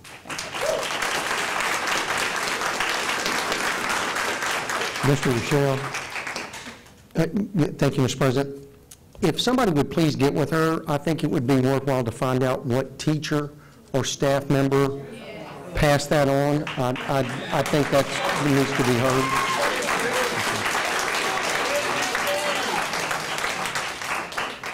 Dr. William? You got the, yeah, we have the. Ms. Wolf, we'll follow up. Okay, thank you.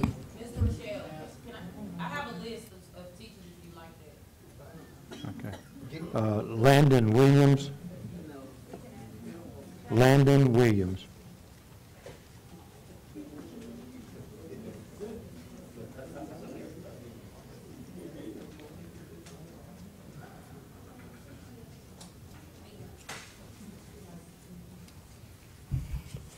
My name is Landon Williams, and I'm a junior at North Caddo. Yesterday, I was sent home for refusing to wear my mask. Your jobs as a school board is to facilitate my learning, not cripple it, because I refuse to have my God-given rights of free choice taken away. You, as a school board, can't make any medical choices for me without my parents' consent. So how can you make this choice for me and all students? My mama has practiced herd immunity through this entire pandemic. We have washed hands, not gotten in others' personal space, and basically practiced good hygiene, and not one person in our household of 4 has been sick. I have a younger sister who cries every day because the masks are so miserable she doesn't want to go to school. Do you think once she's there, she's fully focused and absorbing all she needs to be? No, she's fussing with her mask, and that's a distraction. She has dyslexia and has to work twice as hard to learn. She doesn't need another preventable distraction like these masks. At the end of the day, I, from here on out, will refuse to wear a mask. So are y'all willing to have me sent home every day and take my education away?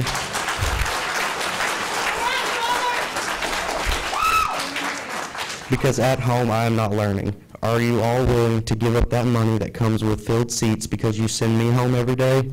Your jobs are to listen to the need of your students, not to force them to comply and be sheep. I've also seen several social media posts of you and your children not wearing masks. Are you exempt? Are your children exempt? Do you feel comfortable with my mother making the medical decisions for your children? If not, why should my mother be okay with you making them for myself, my brother, and my sister? You want to mask your child and do it? You want to mask your child, then do it, but don't force the parents who don't want their children masked to do so. If the mask works so well, then the parents who don't mask their children shouldn't be a danger to yours. It's downright. That's it. Thank you.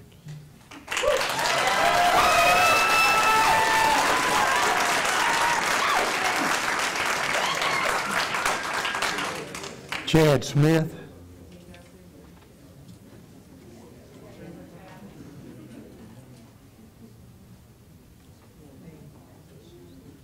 Good evening, Chad Smith, 9992 Thornapple Road, Oil City, Louisiana. I've been here before, done a little speaking up here when y'all were voting on to decide whether to close the Oil City School or not. I don't know if y'all remember that. There was a rumor that you already had your mind made up before we even got up here to discuss this. And the vote was evident because every one of you voted to close the Oil City School except one. And I don't believe any of y'all had any kids that were going to that Oil City School. So you did not have an invested interest up there in that area. So my question is to you right now, do you have an invested interest in what you're fixing to vote on? I've got 4 kids in school. I've got one of them right now that we pulled him out. He's homeschooling because he was so miserable last year. He had a handful of friends, and he loved hanging out with them friends at lunchtime. And that was taken from them where they had to have lunch inside of a classroom and no talking and with their mask on. It's ridiculous. We're going overboard with this. I appreciate your attention to me, you know. And, you know, Caddo Parish is in the bottom 50%. Out of 185 school districts in Louisiana, we're in the bottom 50%. Are we proud of that? Maybe we need to be focusing on that, or whether or not we need to be wearing masks or whatever. Leave it up to the parents. I'm not trying to incite your anger or you being perturbed toward me or take it out on my kids. I just believe it's my choice. I'm going to tell you right now, you don't care no more about my kid's education, his future, than I do, than these parents do. So we do have something in common, whether we're for mask or against mask, and it's the future of my kids. And you don't, I'm going to tell you, you don't care no more about that than I do. That's special to me. I've got a dude right now that went to school with Landon. It's my son. It's his junior year, and he's elected to sit out of school and homeschool because he's not going to comply with all this. And I don't blame him. I told you. I said, son, I can't blame you. And I'm not going to make you. And I'm not going to make him. You know, but he's going to miss out on something that he only happens once in a lifetime because of what? You know? So I just ask you, when you come to this vote, I mean, if you have a closed mind already, what are we doing here? You know, I just ask you to open your mind up. And I was going to ask you this question, are you here because you want to be here, or are you here because you have to be here? and how you answer that question tells you whether you need to be here or not. And that's all I have.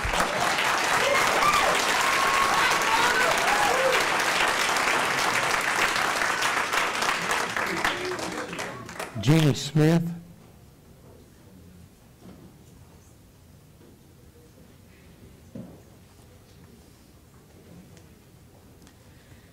Good afternoon, Mr. Albritton and the Caddo Parish School Board. My name is Jenny Smith, Legislative Assistant for House District 1 with the House of Representatives. I'm representing the Office of State Representative Danny McCormick today. We have been overwhelmed by concerned parents pleading for us to help their voice be heard with this body. Our solution began with a petition for residents to sign, voicing their desires. This is what I could print before I left the office today, and there are multiple names on every page. We quickly reached over 1,000 signatures.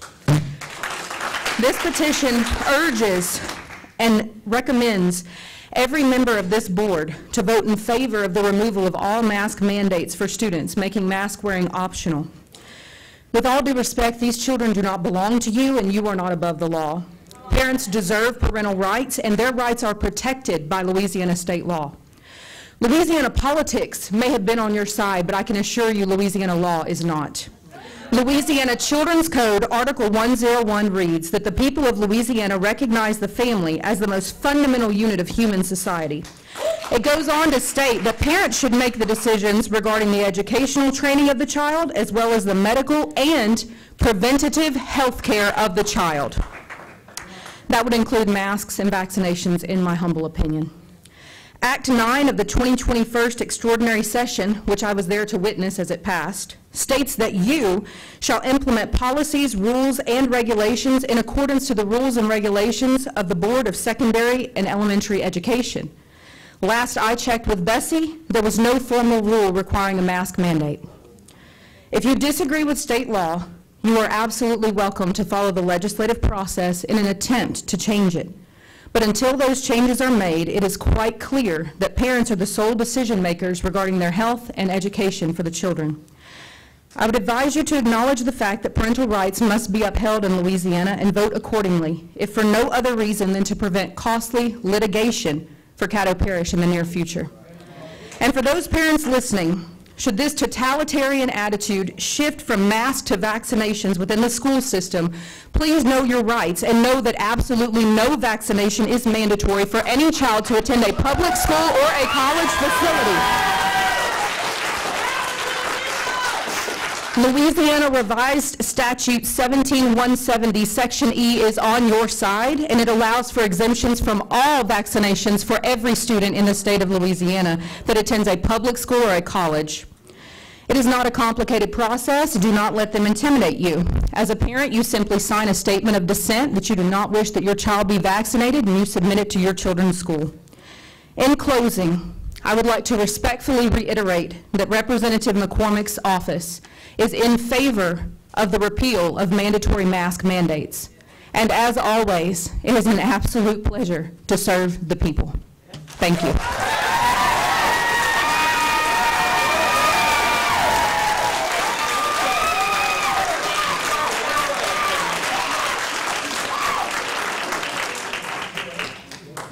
Brandy Pooh.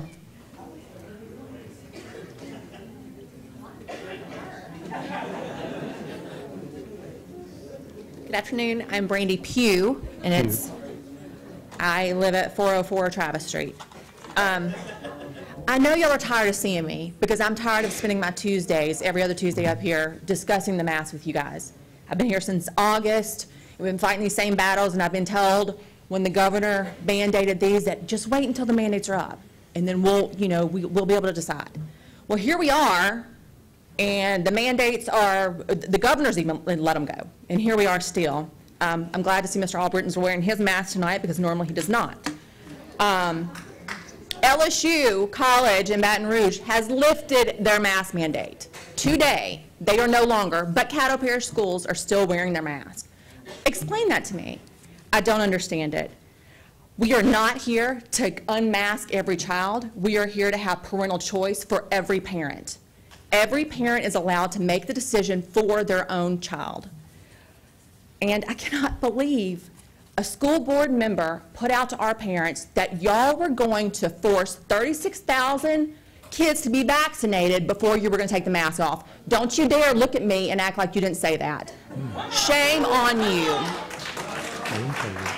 I want politics out of my school, and I want the school board to allow parents to be parents and make these decisions for ourselves.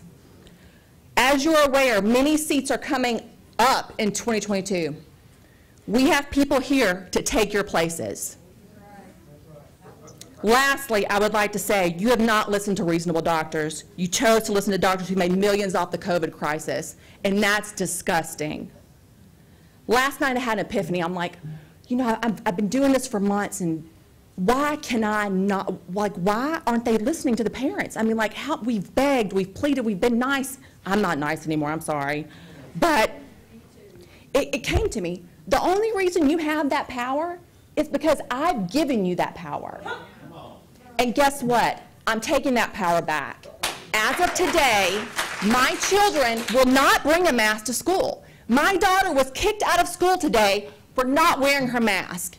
You can kick her out every single day for the rest of the school year, and she will still not be in mask.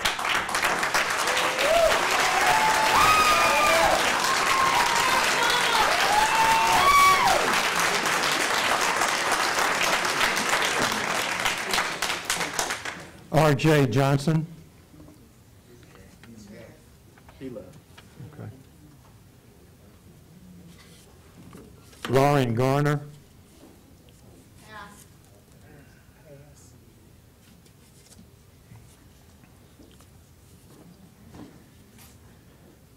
John Milkovich.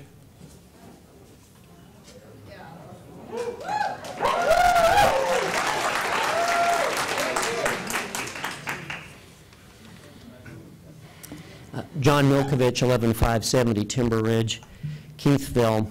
Mr. President, members, after 57 years, the federal government hasn't even told us the truth about the murder of President Kennedy in broad daylight in Dealey Plaza on November 22nd, 1963.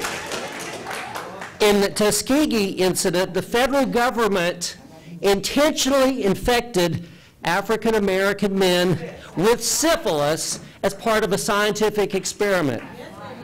In case anyone, and I know you're watching, so I don't mean to be trite, but our federal government has got in $28 billion in debt, so that our economy in America is now an economic house of cards that could implode at any time. What about our drug companies?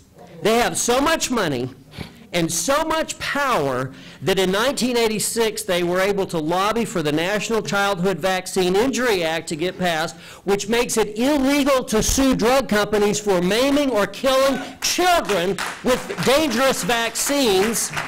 And by the way, if a vaccine injury or death is proven, guess who gets to pay? We do, the taxpayers, not the drug companies. Which brings us to Tony Fauci, the mask marketeer. A book published by Robert F. Kennedy Jr. this month states, quote, Tony Fauci basically created this template that he used, or he goes on to say that he in past epidemics, he has dissuaded the use of effective treatments and instead pushed the treatment of toxic drugs that made a bunch of people money. And according to Robert F. Kennedy Jr., quote, a lot of people have died. I said all that to say this.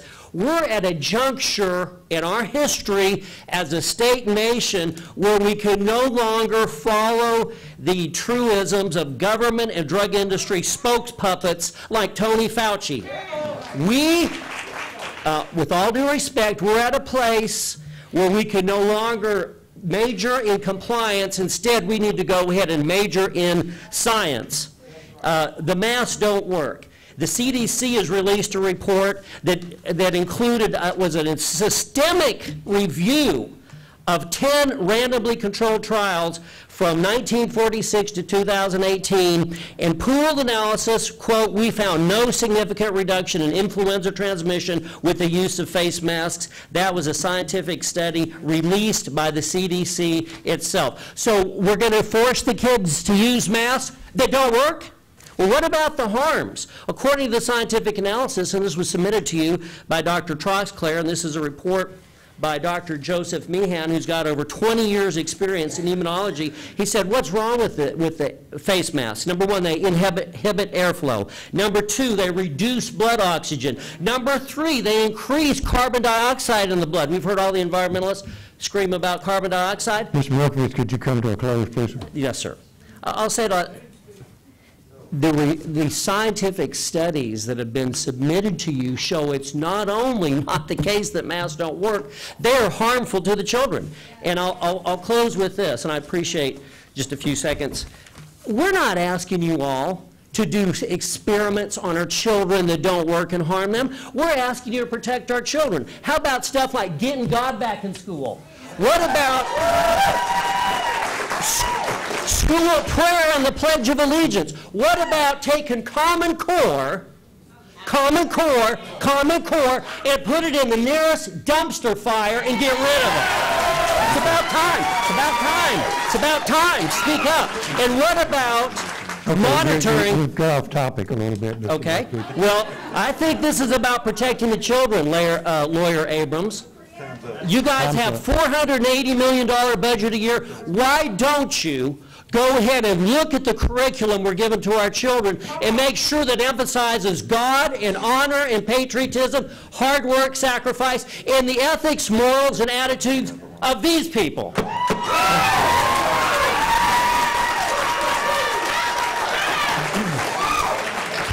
Mr. Chairman, I do appreciate the few extra seconds, and board members, I apologize if I presumed upon your time, but we're asking you to think, we're asking you to dare to lead. Thank you very much. Thank you. Thank you. Jackie Lansdale.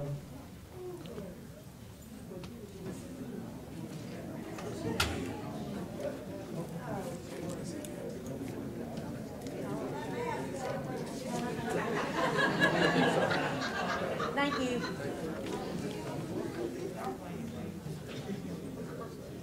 I'm Jackie Lansdale. I'm president of the Red River United, 1726 Line Avenue. I brought a few of my colleagues with me up here. This is John Patterson. He's the benefits coordinator for the Red River United. This is Dawn Jordan, president of the Caddo Association of Educators. Donna Festerban, Regional 1 representative. We have a critical teacher shortage, and it is not getting any better. Our schools are struggling to keep teachers in the classroom and literally cannot find substitutes to fill for those who are missing. It is time we address it, and address it from the perspective of how we got here.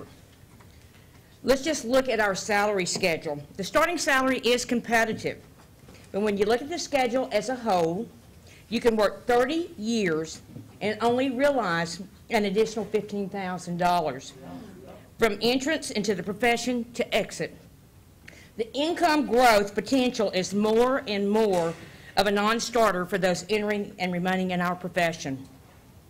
Yet the schedule doesn't belong to you. It belongs to the school board, and it can be made competitive.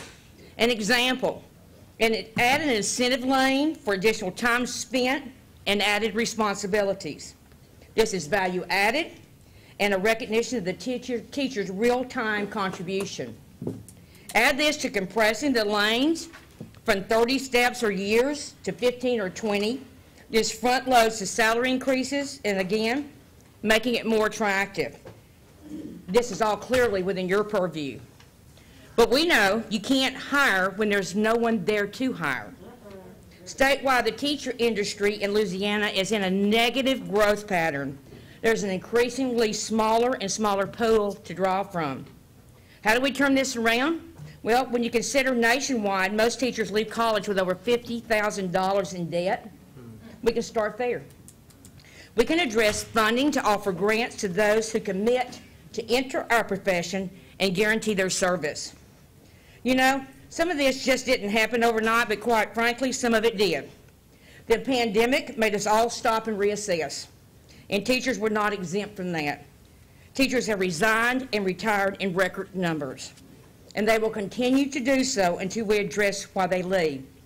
For example, you can't keep asking them to forgo their planning period to cover other classes. Planning is something you put in place in your policies, and it is in state law. You cannot keep upping your teacher-pupil ratio to cover for the loss of teachers. And most of all, you cannot forget we are all human and can only take so much. For a second, pretend you're a teacher who's just spent countless hours and dollars to be in the classroom, and let me read you a memo from a school administrator. The names and the locations have been removed in compliance with board policy. This is from a school. As you all know, coverage and lack of substitutes continues to be a concern district-wide and at this school. As a result, I'm asking all teachers to assist in class coverage. A schedule will be created so that you will know when to cover a class.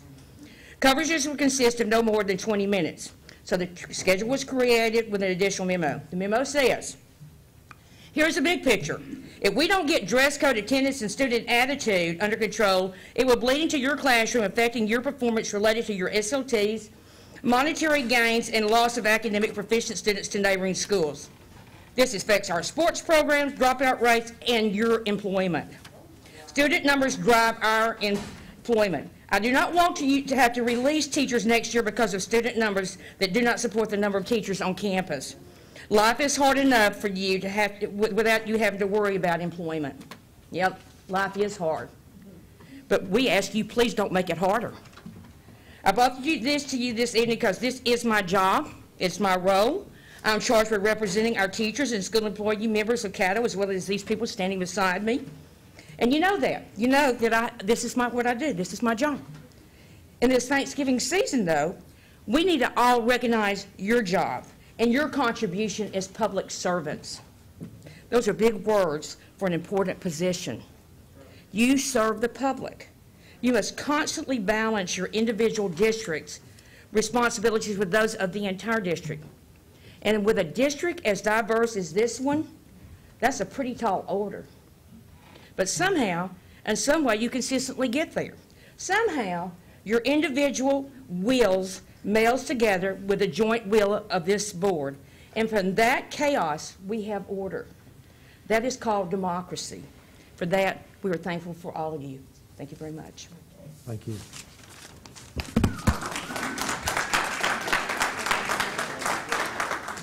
We'll move to the next item on the agenda, and that is establish the agenda. Dr. Gorey, will you list the items that we currently have on the agenda? Ms. Trammell? Speaking to the mic, please. Ms. Trammell?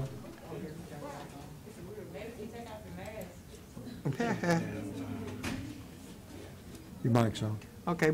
Move to establish the agenda and the proposed consent agenda for the November 16, 2021 Caddo Parish School Board meeting. I have to go through them first. I have to go through. The other way. Yeah, we have to itemize first, Okay. Mr. Trammell, if you would wait. Thank you very I'll much, call them. Mr. President. I'll now go through the proposed agenda. Item 6.01 already on consent, administrative contract renewal. Item 6.02 already on consent, personnel transactions report, that's classified and certified resignations. Item 6.03, personnel transactions report, request for leave, and there is something there now. Item 7.01 on consent, approval of bids, uninterpreted power supplies. 7.02, approval of bids, reapportionment services. Item 8.01 on consent, property bus rental request. Item 8.02 on consent, consideration of proposed 2022-2023 school year calendar. Item 8.03 on consent, begin the process of renaming the Huntington High School football field in memory of Coach Tony Rhodes. Item 8.04 on consent, authorization for Savage sale. Item 8.05, proposal to implement Governor Edwards' K-12 mask options, including modifications to quarantine guidelines. Item 8.06 on consent, adjustment to policy GBCA, protection of criminal background information. Item 8.07 on consent, consideration of the HERO supplement for school year 2021-2022. Item 8.03, consideration to implement vesting schedule and adjust out-of-pocket maximums. Item 8.09, consideration of request for ITEP tax exemption for Custom Retail Store Fixtures LLC. Item 8.10, consideration to approve a resolution providing for the issuance and sale of $5,800,000 of general obligation school refunding bonds, Series 2021 of the Parish School District of Caddo Parish, Louisiana, and provide for other matters in connection therewith. Item 13.01, student readmissions, and there are none today. Thank you, Mr. President. Going back over, reviewing the consent agenda, 6.01, consent, 6.02, consent, 6.03, an item was added since our executive meeting. Do we see that on consent? Okay. Item 7.02, the bid for the reapportionment services, that was left off of consent. Consent. Is there any discussion? Consent?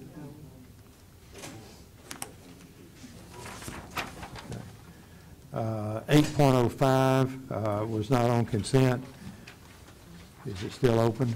Yeah, leave that off. Okay, okay. 8.06, consent. 8.07, consent. 8.08, the consideration to implement vesting schedule. That was left off. Is there any discussion on that item, 8.08? If not, it'll go to consent. No, leave that off consent if you don't mind. Okay.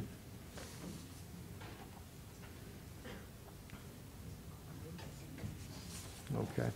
8.09, consideration of a request for an ITEP. That was off the consent. Yeah, that probably needs to be off. Is it consent? That can be consent? I want Okay. that one off as well. Oh, okay. And then 8.10, the consideration to approve the resolution for the issuance of the bonds. Any discussion? I'd rather that not be on consent only because I'd like for the attorney to be able to come to handle the bond sale, to come speak to it. Okay.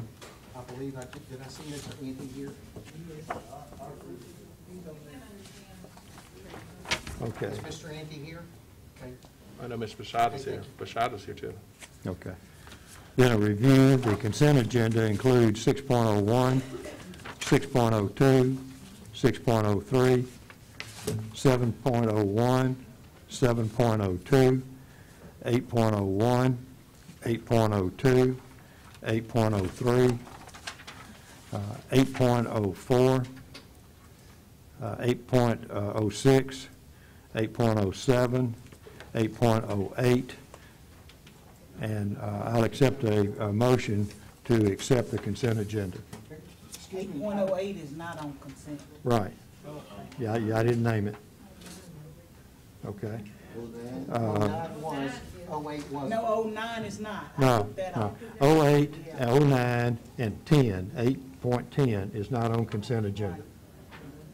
And 1301 on consent? And 1301 would be on consent. There's no action item there, so it wouldn't be on the agenda. Okay.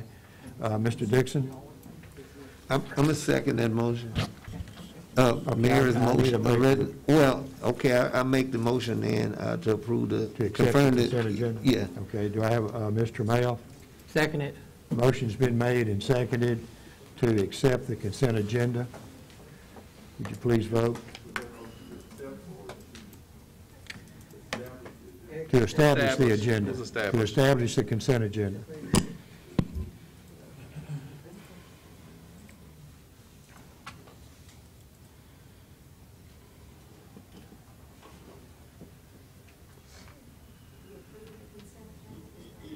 They're establishing.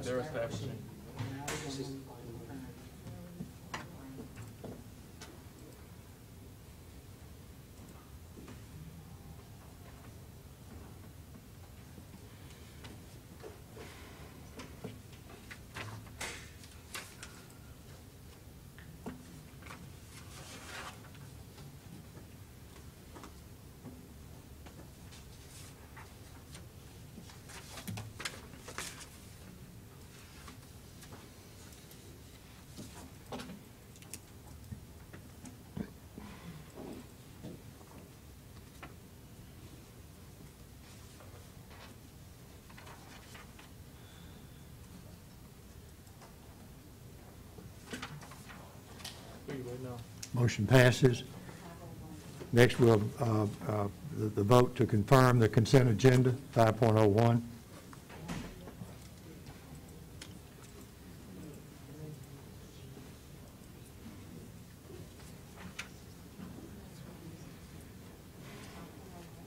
Yes.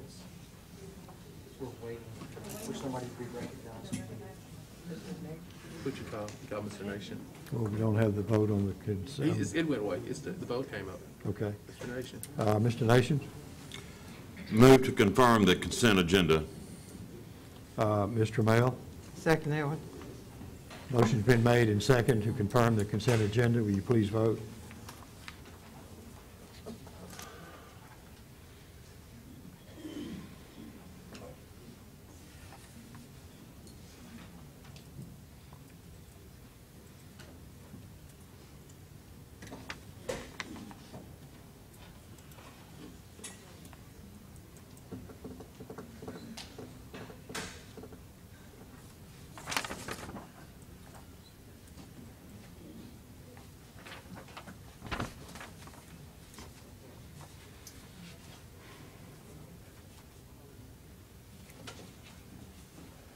Dr. Dozart, did you want to speak? I just didn't get mine. Okay. Okay, I got it. Thank you. Okay.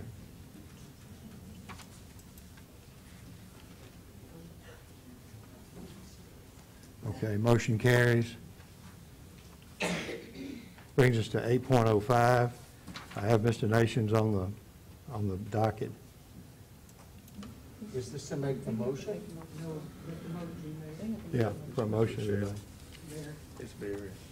I'm sorry. Mr. Rochelle is on the agenda for that motion. Mr. Rochelle? Thank you, Mr. President. I move that we accept the proposal and implement Governor Edwards' K-12 masking option, including modifications to quarantine guidelines.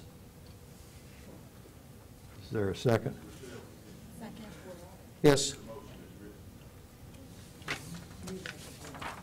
I'll reread it. Move to implement Governor Edwards' K-12 masking option, including modifications to quarantine as recommended by board members Barry Rochelle, Don Little, and Christine Tharp, and submitted in the electronic mailout. Second. Okay.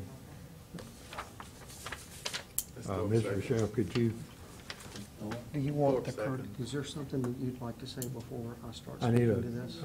Yes. You had, I think, Thorpe second. I did, a second. Okay, okay. We have a motion and second. I have a substitute motion. All right,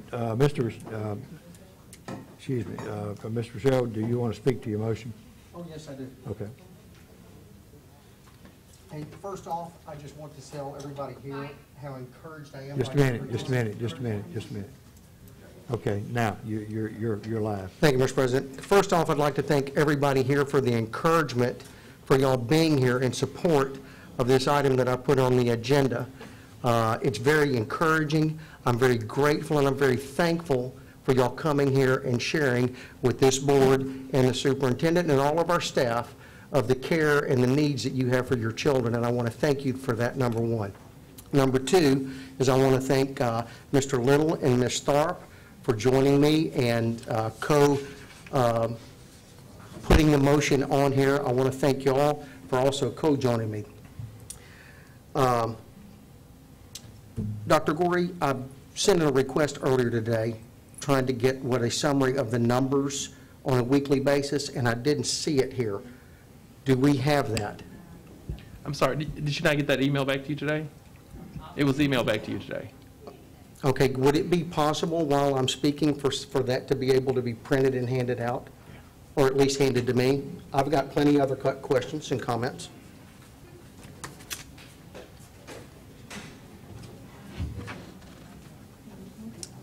Thank you. Thank you, Dr. Gorey. I'm going to start off with, I talked with a parent within the past 2 weeks. Bless her heart, she had a child that was at St. Jude, and I talked about St. Jude at the last meeting, but she had a child that went to St. Jude that was treated for cancer. And after the treatment, the doctors informed the parent that the child did not have to wear a mask, but if they so chose, the child could. Now, the child was not wearing the mask. Now, the parent was the one that decided, I want my child to wear the mask, but the child occasionally chose not to wear the mask, and the parent was okay. But the child was wearing the mask to protect themselves, not everybody else around them. There's been plenty of evidence shared, and this is all documented, is our mask, the mask that everybody has, it's not even made or designed to keep the size of this COVID-19 virus out. It's not. On top of that, for God's sakes,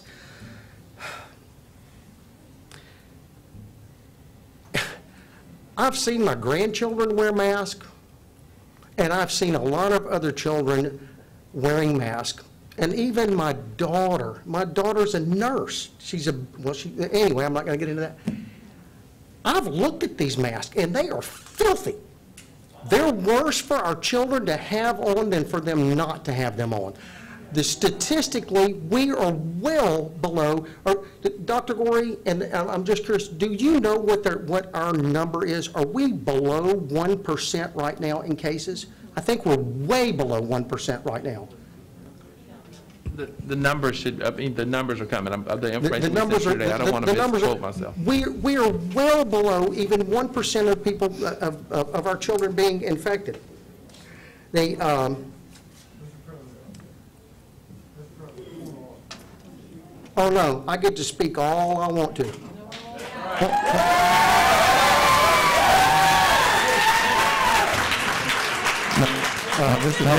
Board member Rochelle, you of all people should know what point of order means. I'm not trying to, but anyway, Mr. President, I'm just trying to ensure the process of what we're doing now. Are we debating or about the vote?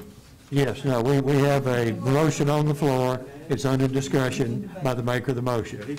And then anybody can speak to it. The first speaker will be the maker. The second speaker will be the one that seconded the motion. And then it'll be open to anybody that wants to speak. That's the copy of the email. I'm sorry, Mr. Shell, go ahead.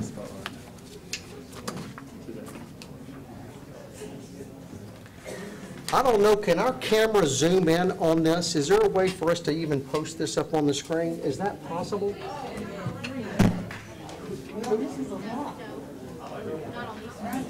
Okay.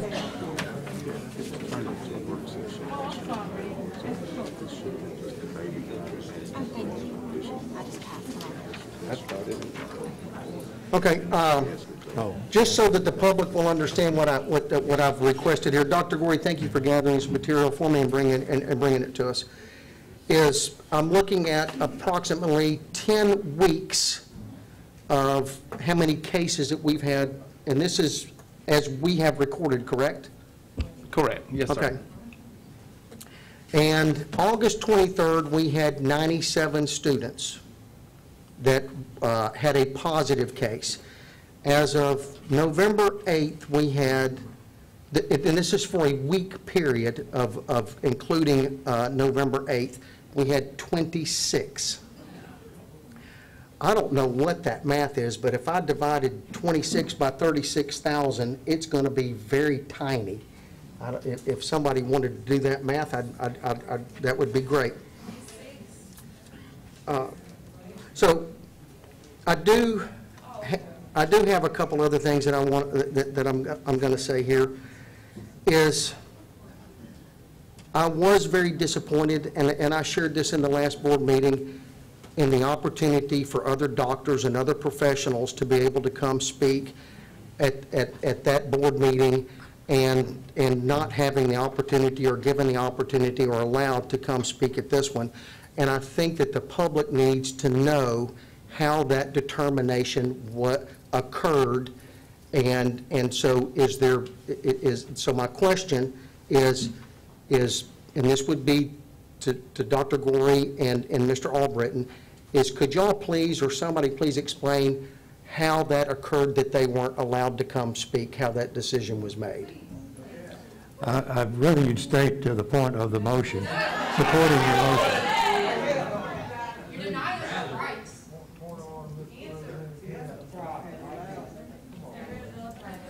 You can't do that, you know that, man. No, Mr. President, so everybody will know we have a certain, you can't go off subject, and that's what he's doing. And Mr. President is doing his,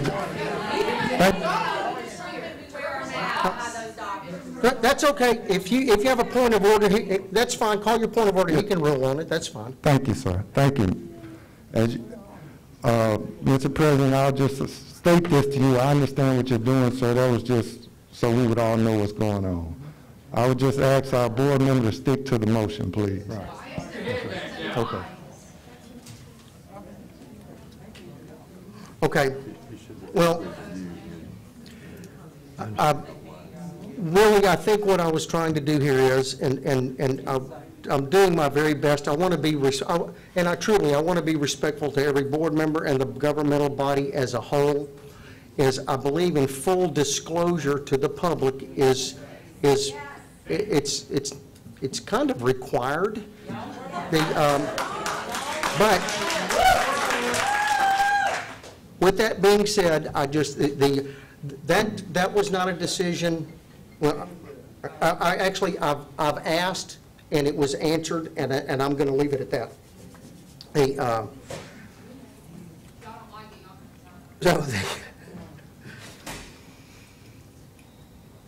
I do have an order to this. Dr. Gorey, and this is a question for you. And it is and you visit schools pretty much every day. I do know that.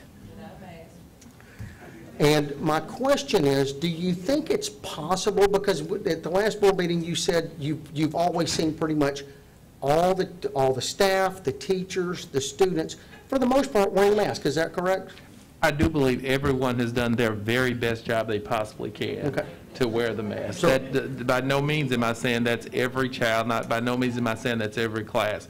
But I will remind you, as I have on several terms, everybody is racing towards the day when we don't have to wear masks. That's everybody's goal. So Dr. Gorey, just a simple question is do you think it would be possible, or it could have been possible, them knowing that the boss was showing up, and you're the boss, do you think that it was more likely that they would have their mask on when you showed up? Right. You know, I do think that... Excuse me, Dr. Vincent, if you don't mind. Mr. Rochelle, I'm not trying to stop your discussion. I appreciate your questions, but how is that germane to your motion?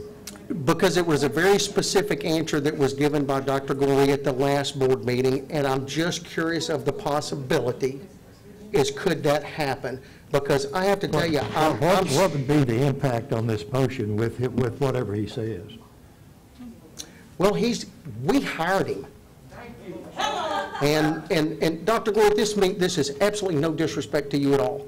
I think it's a very common sense question do you think it's possible that they would because you showed up? I've been the boss to a lot of people, and I know how they work when I show up.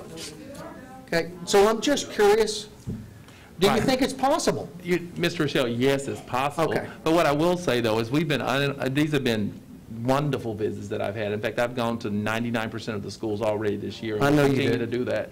And again, it's an opportunity to see just what's happening, the great things that's happening in our schools. Okay, and I know you do, and that's what I wanted, and I do know that, and I appreciate that. And the public should also understand this man does go to all of these schools. He does a very good job of that.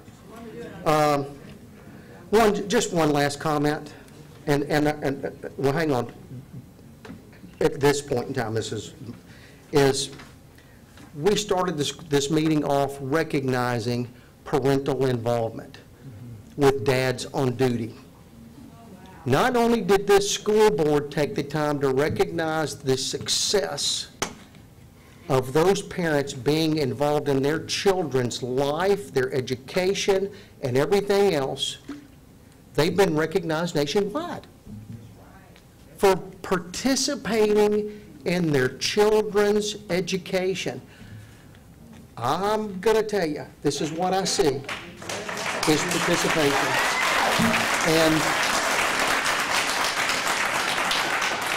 And I am truly grateful for y'all being here. Y'all have no idea how grateful I am, how encouraging it is to me. It really is.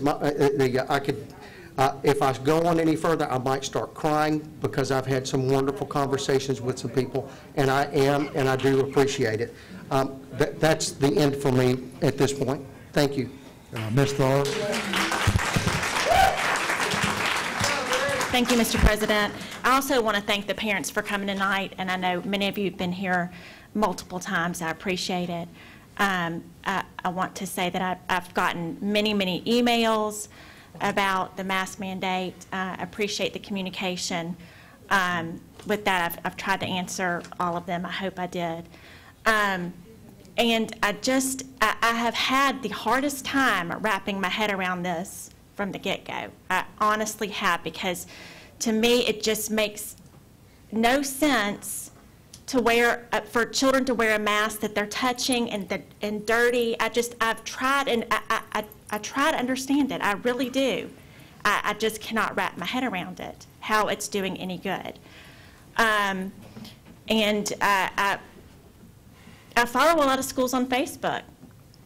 I do see just glimpses of classrooms, and now I look to see how many children are wearing their masks and correctly. And I would venture to say that the pictures I've seen, about half of the students are wearing it correctly. And that's just a snapshot of what I see in a picture. I can imagine what it looks like around campus the rest of the day. And so I hear, when little Abby speaks, I hear what she's saying about people not wearing their masks correctly. My question is this: if we give the parents the choice, that's what parents are asking for, as we can see, the choice to either wear a mask or not, the students. Why don't we spend some of that money and provide N95 masks, so those students who want to wear one can wear an N95 mask and be more protected than just a paper mask? That's what I would recommend. If that's what would make them feel better, then we do that. I think the time for this has run out.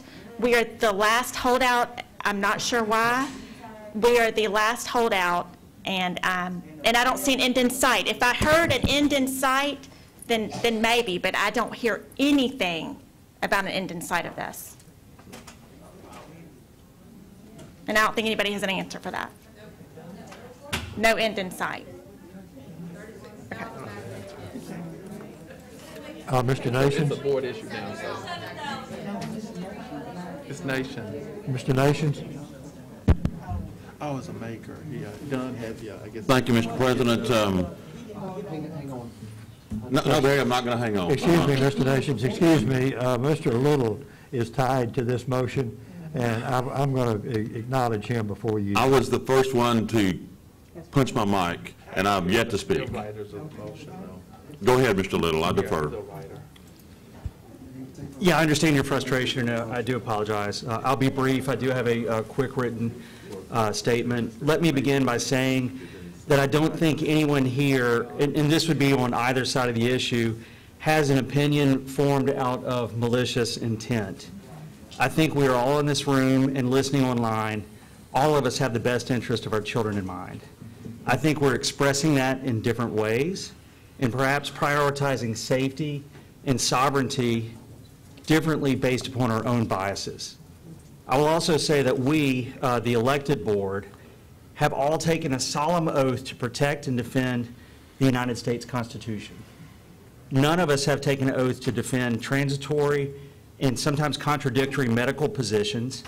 None of us has taken an oath to defend the superintendent. No apologies. Constitutional authority is derived only from the consent of the governed, not by threats of bad conduct grades, suspension, overreaching medical mandates, and exaggerated fears of pediatric death and disease. Any of my colleagues who today choose to vote against these liberties that are enshrined in a document that we swore allegiance to are not only potentially in contempt of office, but will face judgment from the families who put us here.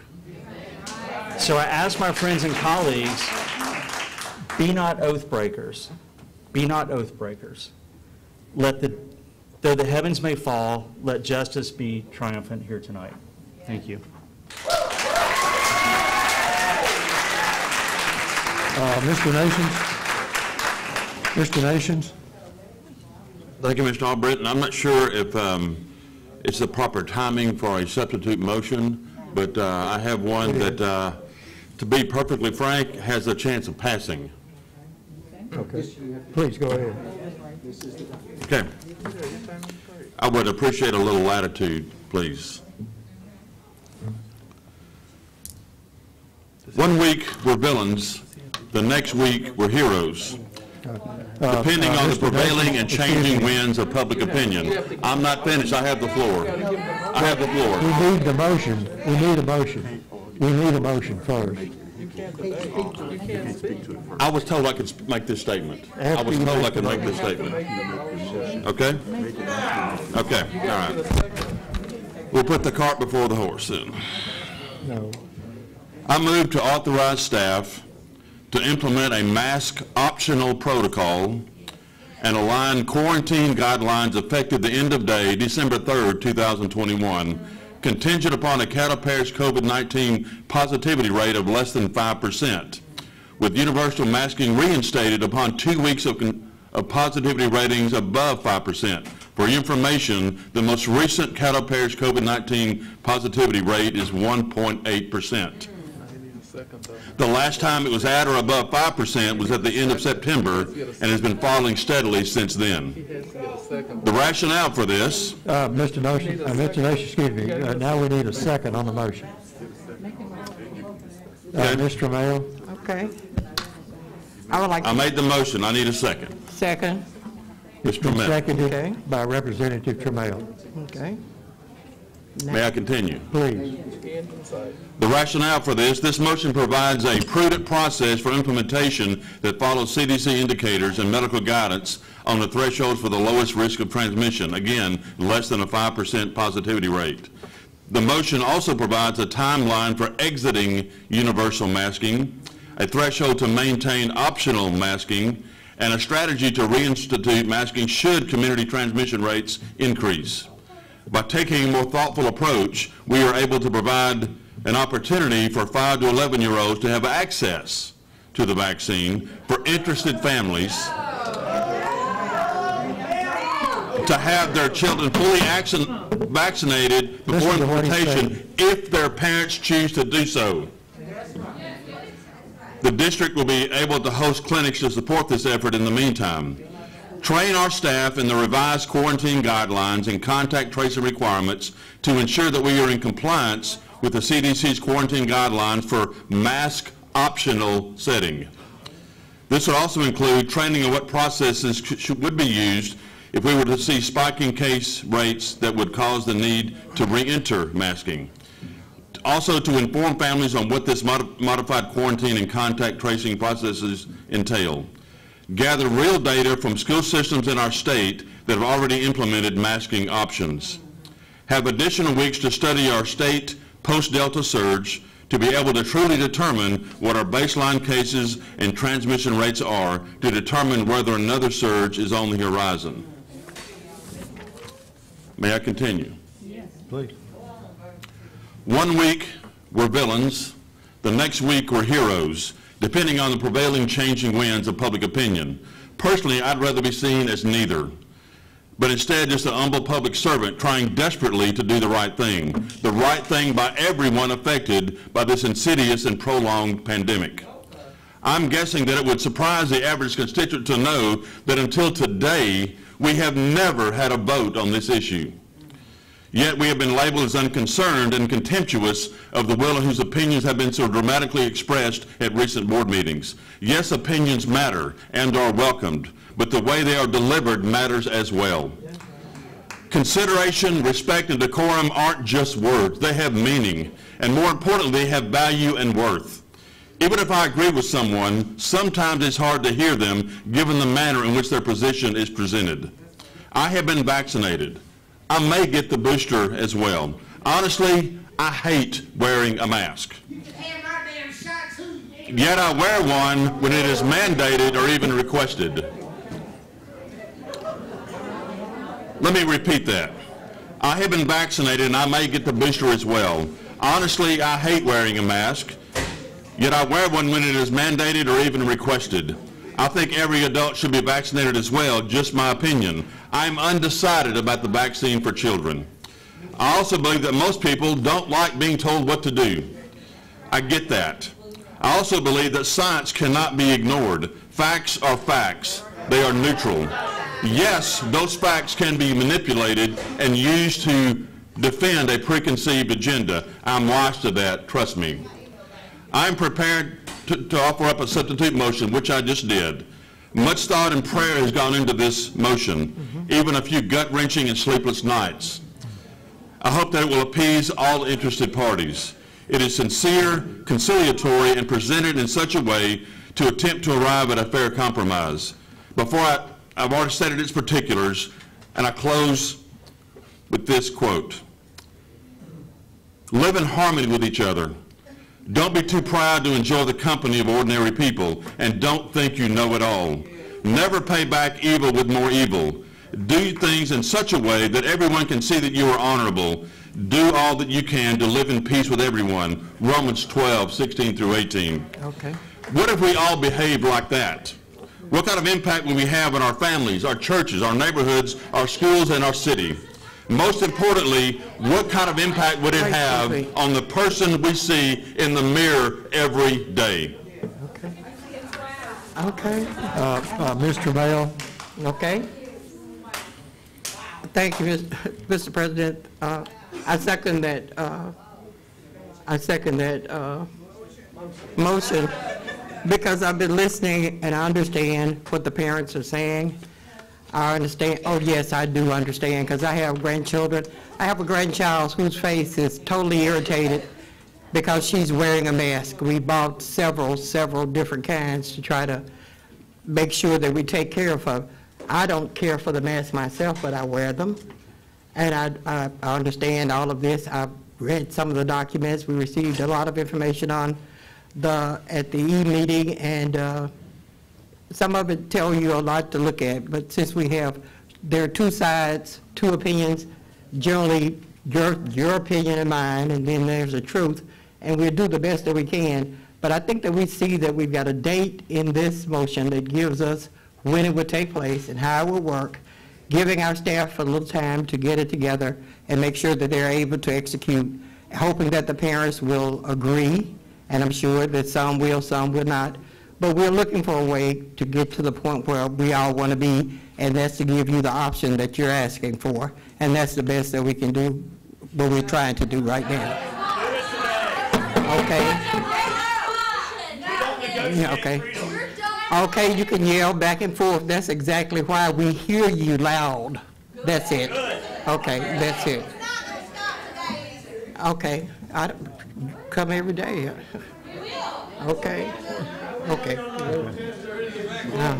Okay. Okay, now it's time to vote for the motion. In order to get through this meeting with this motion, I'll clear the room if we can't do it in an orderly way. We've heard from you, and we'll do that. Mr. Mayor, is that? Okay, we'll file it. Ms. Green? I'm going to call for the question on all motions. We have a call for the question on the substitute motion. No, all motions. All motions. I'm Well, we have to deal with talking. them one at a time. Okay, okay. We have a vote on the call for the question. All motion. Just keep typing. Because it should come up once you type it, then you can see it on there. You know you got to call for the question, darling. Yeah, we'll call for it. Yeah, Tony. Jasmine. And Steve second. We'll now vote on the substitute motion. First. This is for the call for the question? Call for the question Call for the first. question, I'm sorry. We're voting on the Call for the question. On this motion. On all motions. That's out of order. First. On all motions, call for the question. Right. So she's killing debate. Yeah, we're voting on call for the question. This for both motions. She said both motions. She said I both made it motions. clear, both motions, Mr. Rochelle. I've made it clear, both motions. No, I'm just sharing it to her. Okay. I wasn't Let's go. disagreeing with you. She didn't. Let's go. Yeah. Steve Rouse.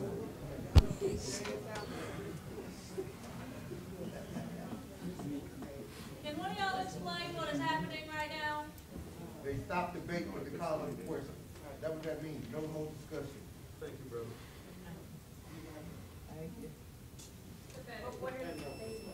Are y'all voting? Why are we not voting?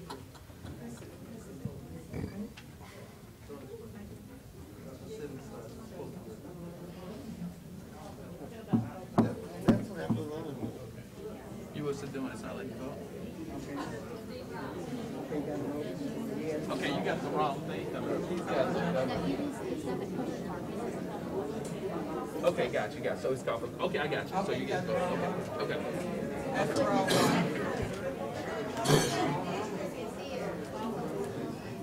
We're on call for the question. Call for question. Yeah, it just has to have the question mark because of. On the question. Question mark.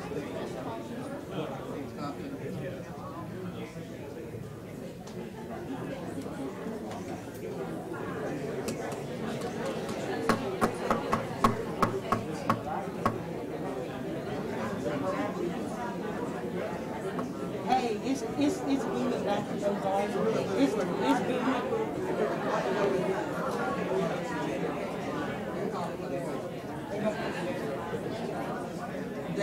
This is call for the question. This is stop debate. Stop talking. So we good with stopping talking. Yes.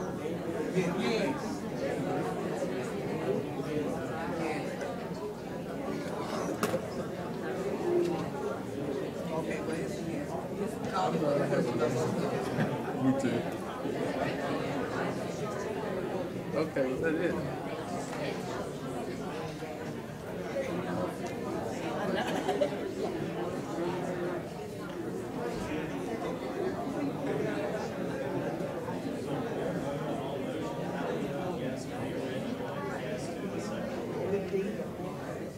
The call for the question passes. That brings us to the substitute motion. Can we have the substitute motion please read again?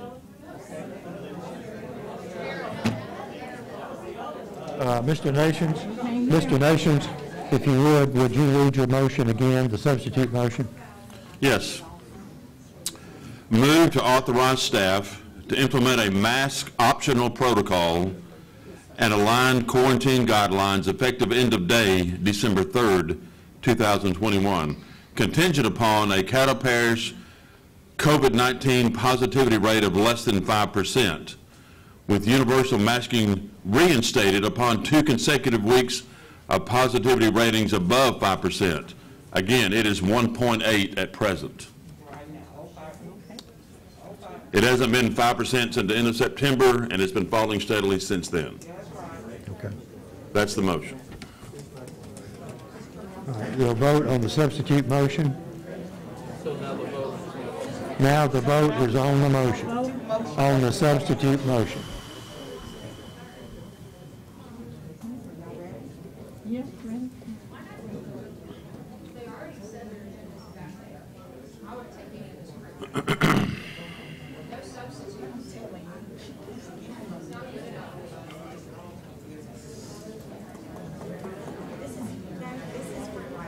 No, this is, you have to go to substitute first. This is for the substitute.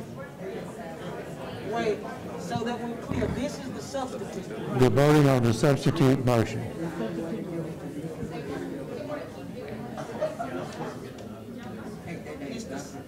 It's the substitute.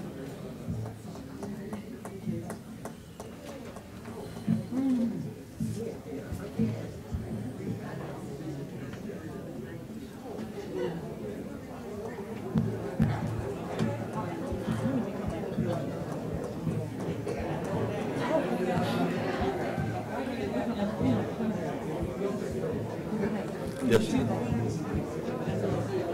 We'd have the Thanksgiving break, one more week of school, and then it would be over.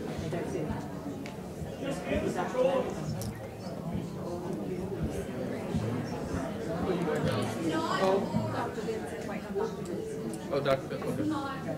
He's there. Wait, I voted. I've already It voted. was Dr. Benson.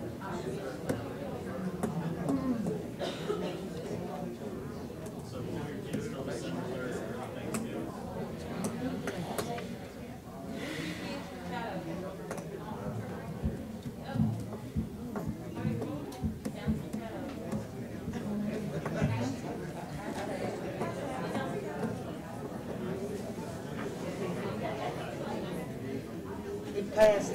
Motion carries 8 yes, 4 no.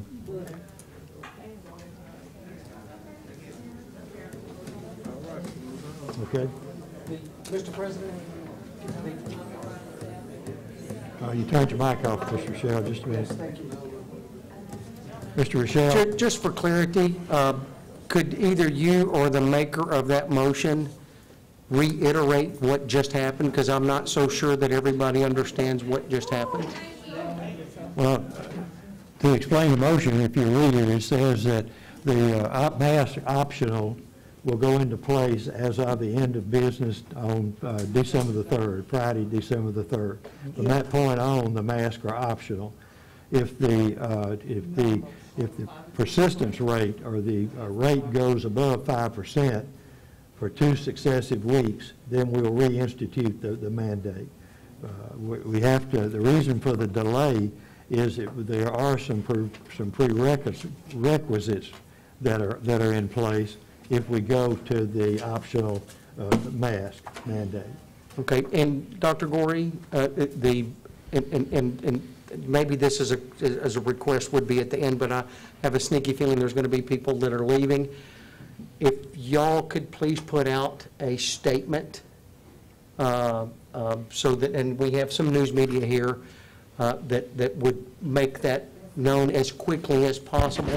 Right, staff is working, well, as waiting on you guys, we're working on press release already. Okay, thank you. Ms. Albrecht, Mouse. Actually, I have a couple of speakers ahead of you, Mr. Nations. Excuse me. Ms. Bell? Say what? Ms. Bell? Oh, okay. Oh, I'm going to talk when they stop. Okay. All I want to say is that I think that's a great thing that we at least given the time, we can do an option by December 3rd. And that way, but I was looking at this chart. Oh, I can't put it. Oh, I'm through with it?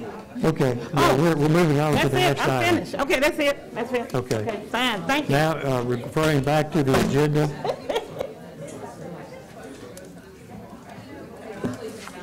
We're on item number 8.08, consideration to implement meeting schedule and adjust out-of-pocket maximum.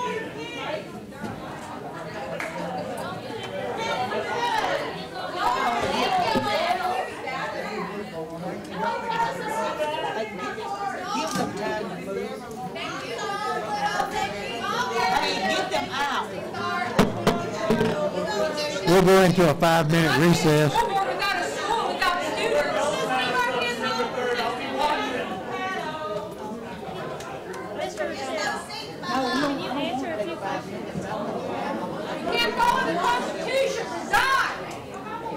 I need to go to the bathroom.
Caddo Parish School Board will please reconvene. Will all the board members please take your seats?